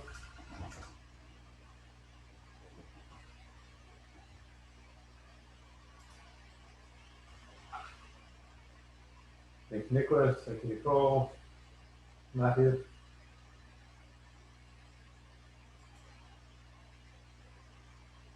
good, excellent. Okay. So let's go ahead and go back to the UI main page. And let's just go ahead and double click on start collecting data to give us a starting point in our code behind page.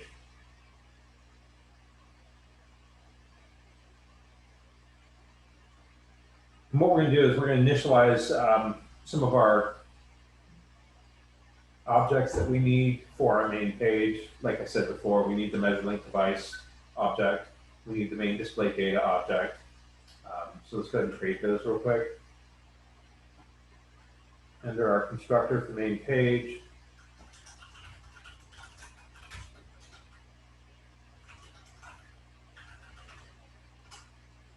create an instance of our measure link device. This is just for storage, right? So we'll create the actually, you know what? I apologize. Up here, before we go into our constructor,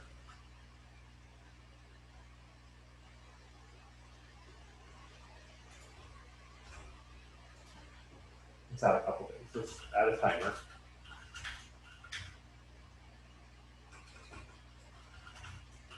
Yeah, really?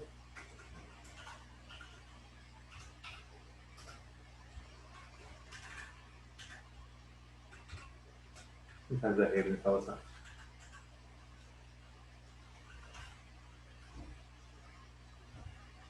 Create storage for our measurement device and our main display data class.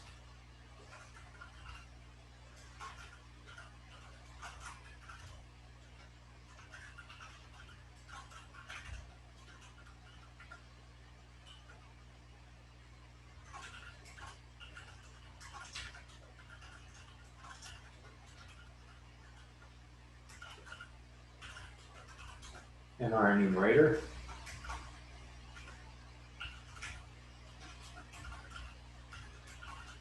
We'll start with inches.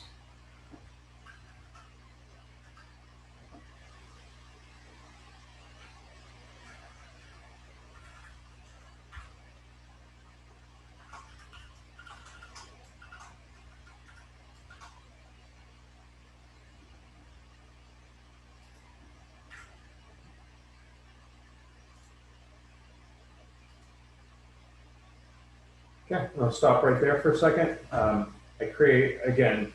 just created some stubs to hold all my objects. And here I created an instance of my measure link device and I passed it my units, which by default is going to be Imperial, 4 inches.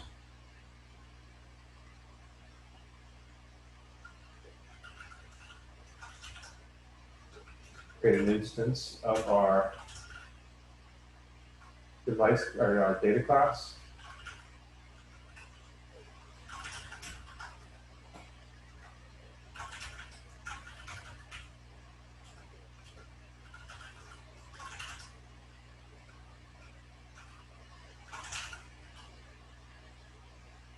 And our data context is what's going to bind to the UI.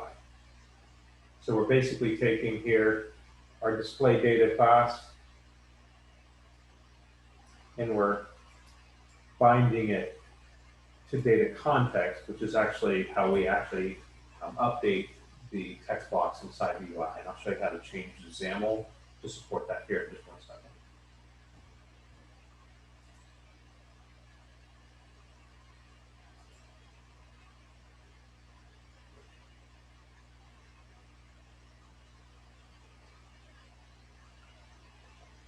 And then we'll also do an update. Actually, you know what? Hang on. Don't know if I want to do that yet. Okay, let's hold off on that for 1 second.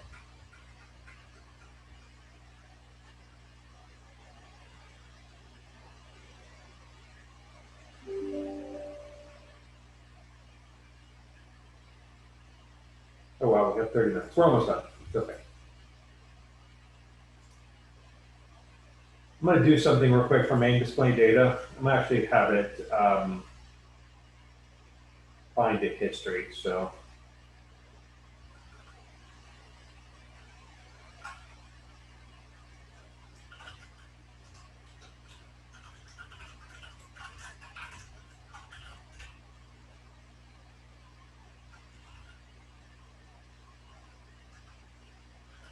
I apologize.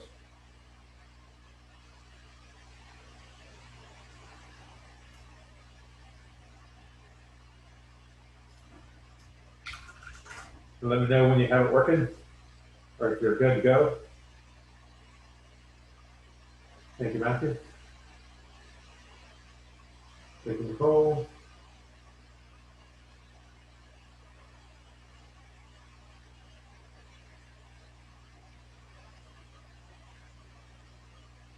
Nicholas? Good, very good. Okay.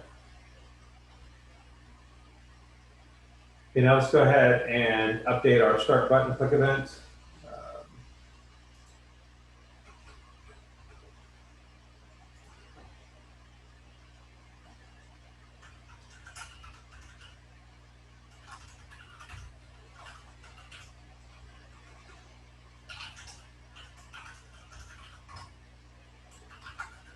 Go ahead and start our collection, which creates an instance of the timer.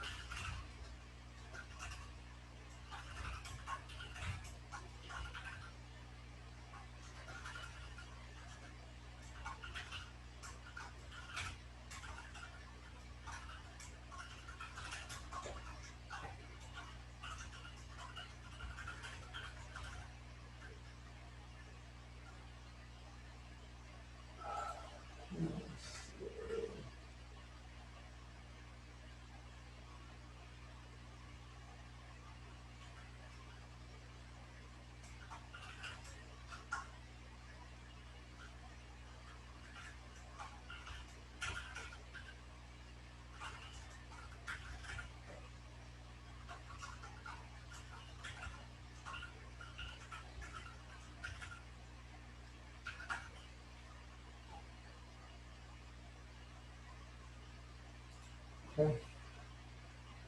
Again, this is starting our timer for collecting the data. So we're basically going to update our data class every 15 seconds. So let's go ahead and create our timer tick event.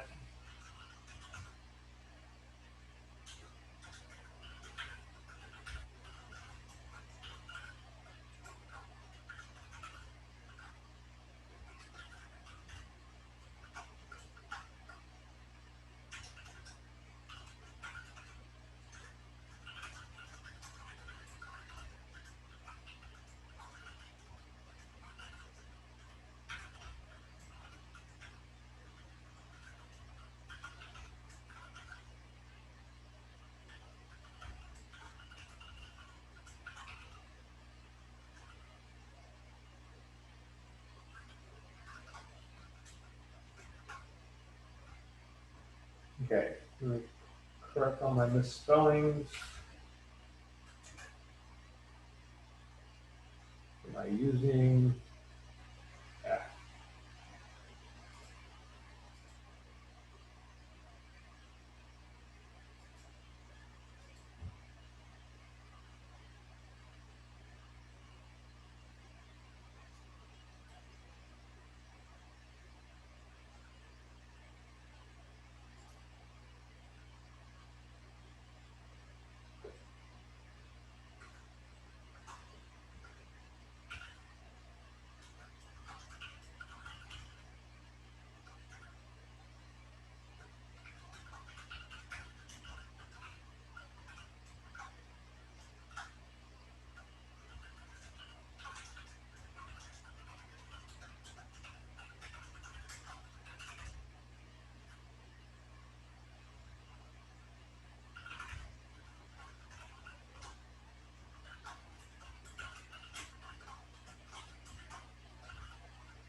I'll explain all this means here in a second.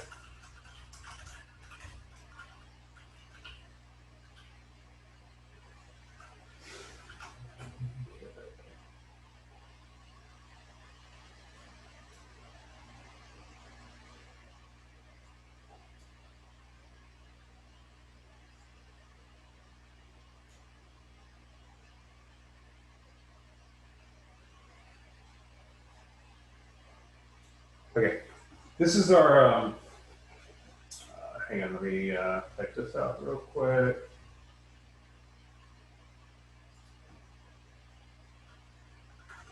Okay, this is actually our timer event. And what it's doing is actually converting from, or checking to see if Imperial units are selected in our radio button, or if metric units are set in our radio button, and displays the appropriate metric or Imperial value, either inches or centimeters in our case. It's also updating the history. Now, if you notice, history is just being, the data class is just being updated with raw data. And the raw data by default is valued between 1 and 10. And they're inches by default. So we're not actually converting the raw data to centimeters. It's just showing it as integer inches. By the way, you can customize this to change it to whatever you want. You can have it updating the history to centimeters. You can actually add float values to the inches so that it doesn't have to be exactly 1 inch in length and so on and so forth. This is just for demonstration purposes. Once you get this typed out and you have no errors, go ahead and let me know. Okay, Nicole, mine says the modifier private is not valid for this item. And I'm assuming you're referring to the timer click event here? Yeah, to the private async where that private has a squiggly line under it. Oh, that's interesting because it has to be. Do you have async void? Private async void timer tick object state. Yeah. Can you share your screen with me? Yeah.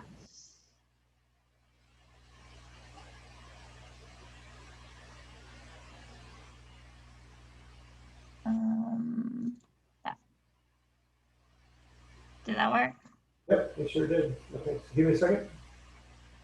Okay, the problem that you're having, if you scroll up, your private async timer tick method is actually inside of the start button click method. So you need to take that entire method, private async void timer tick, object state, and everything. Oh. That needs to be Okay. inside of the start method. There you go. Okay. So if I just go down here. Yeah, there you go. Okay. Thank you.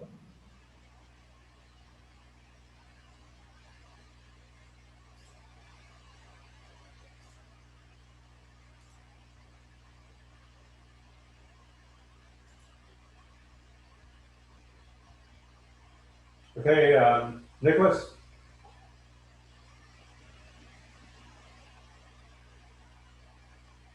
Yep, you good? Okay, excellent. Okay, so let's see what else we have. We need to stop the stop event, right? So, and also the radio button. So let's go ahead and do the stop event. Let's go to our main display again. Double click on our stop collecting data.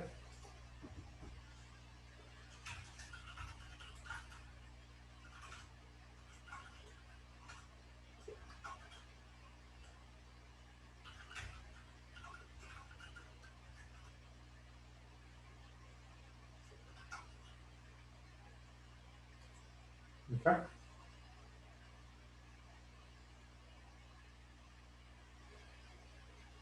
And then I'll come back to this in a second.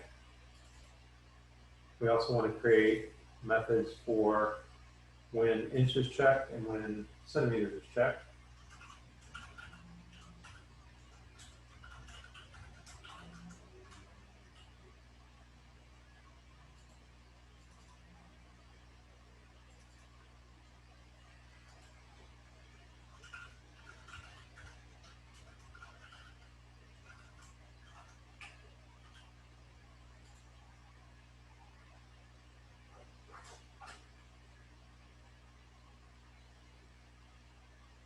go ahead and actually run your project.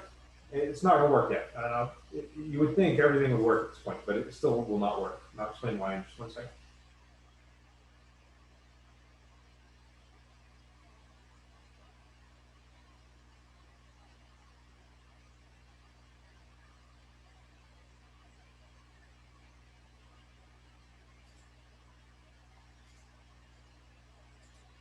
Sorry, I have a breakpoint. I apologize.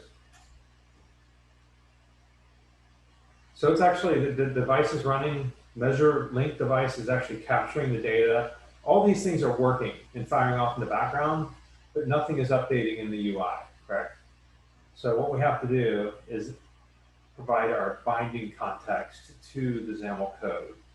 And that'll be the last thing we need to do. I know we've done a lot and hopefully it works. I don't always bat 100%. Sometimes it doesn't. I miss something, but hopefully we're good.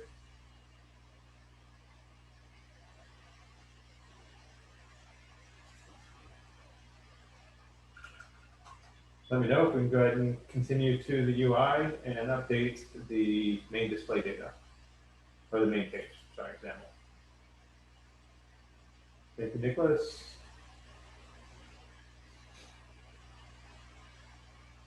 Thank you, Nicole.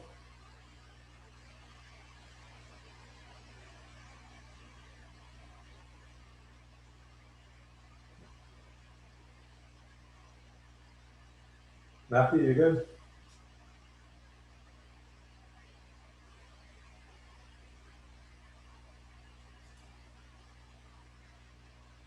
Okay, excellent. Yeah, let's go ahead and go to your UI, main page. We want to actually view the XAML code currently. And for our text blocks, currently, on the far right, it shows text block, which is the code or text that you see here, right? So let's see which one's which. Measurement text block and raw text block. Let's go to measurement and change the text.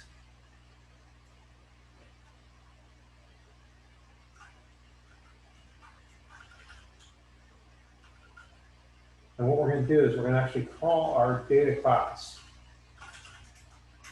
and the property measurement from that data class. And we're going to do one way. Oops, not one time, one way.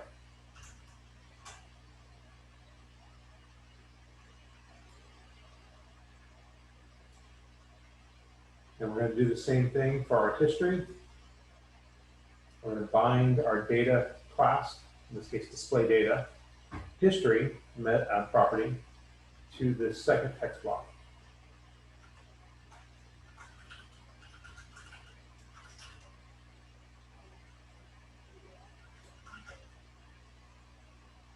Oh, hang on, I've done something wrong. Give me a second.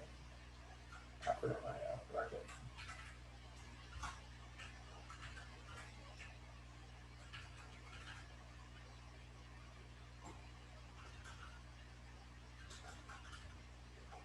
And you can see IntelliSense is picking up that it actually recognizes the main display, the data class. And we know that that data class has events for property changing. So anytime that data class property changes, it's going to update the UI. Now, again, I said it one way because we're not allowing the UI to actually change that data class, but we could.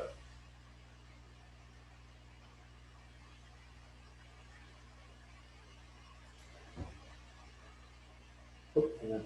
I didn't finish it. I apologize.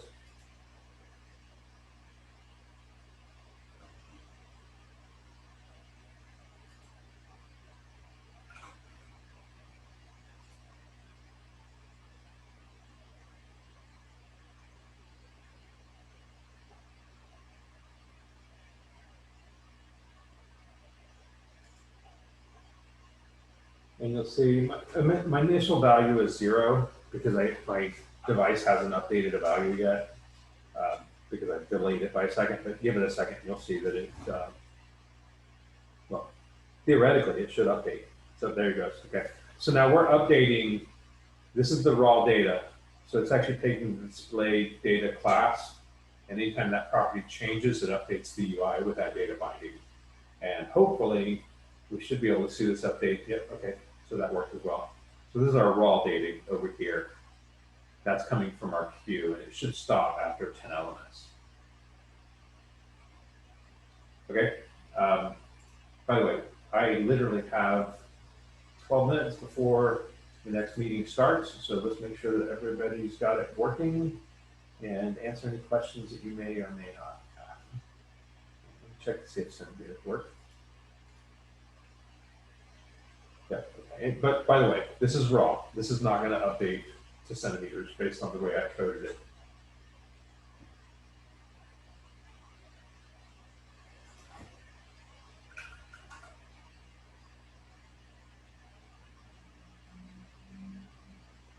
Yay, Nicole, good job. That's a lot to get right.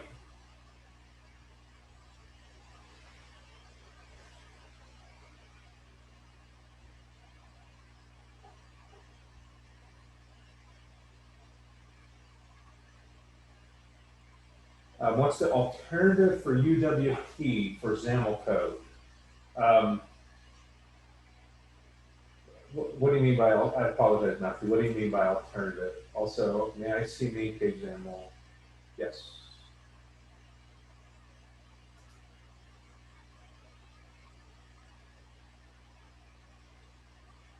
And you want the code behind.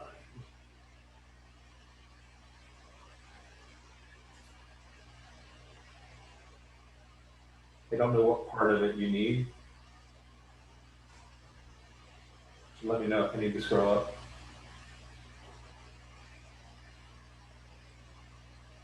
And also let me know when you're done with main page, and I'll open up FixQ. You can put both of them on the screen at the same time. The problem is my real estate is limited.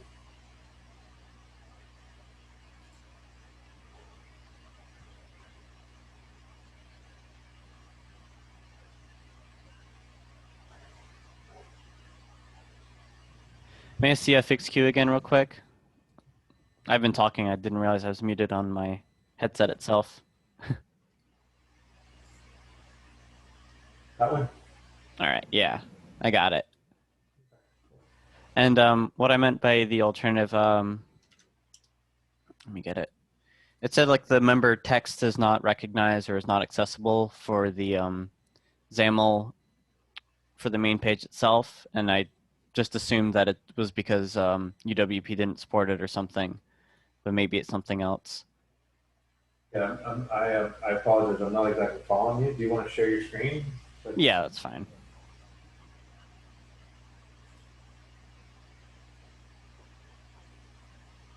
Nicholas, how are you doing? Okay. Hang on, I think I'm doing okay. There's a couple things I need to tweak. Okay, no problem. Yeah, so I typed this stuff in here. It's UWP or what the new Windows thing. Might have forgotten the name. And it says the member text is not recognized or is not accessible. So. Hang on.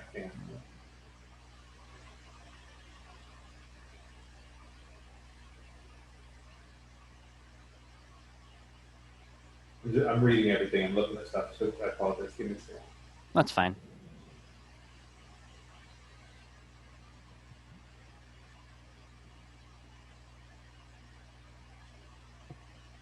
Okay, you're binding a list view, not a text block or text. You're using. Oh, okay.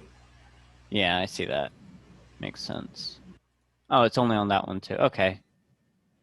Makes sense now. The problem with the list view is it is not just a straight up text. So the binding is a little different. You have to actually bind to a collection, basically. Yeah. I can change it to a different, what is it called?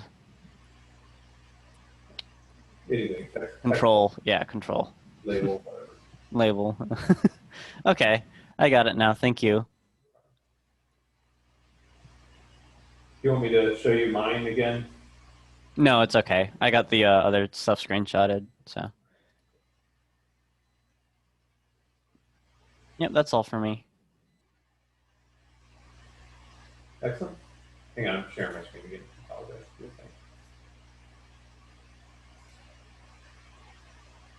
Okay, hang on, let me get my chat back and see.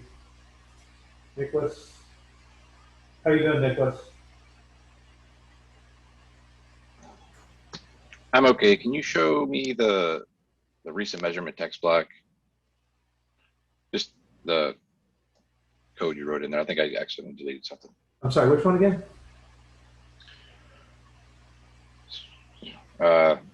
I have it as a recent measurement text block, but the first text block. So not the raw data one, but the other one.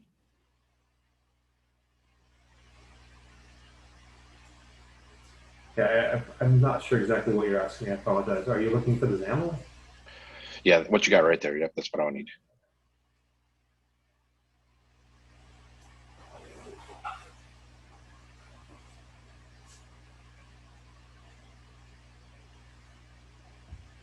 I'll slide it over a little bit to the right.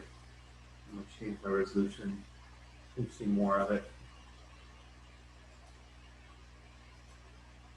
By the way, I know that's hard to read because of the video. I'm just trying to get as much text in there as I can get for you.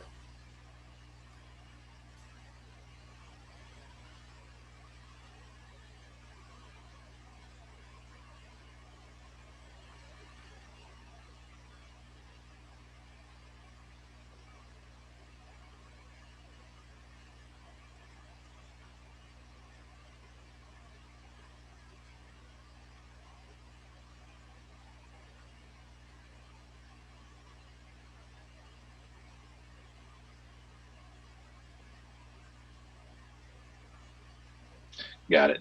Thank you. No problem.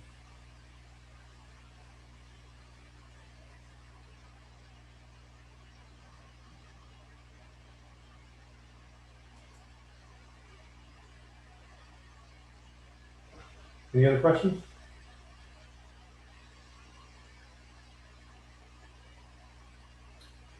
I have people joining my other meeting, so I'm going to have to actually end this one. I will hopefully be able to save it. I actually need to end it now because it takes several minutes to download the video. If there's no more questions, I'm going to go ahead and say adios. And no problem, Nicholas. No problem, Matthew. No problem, Nicole. Good luck. See you guys maybe in the next meeting.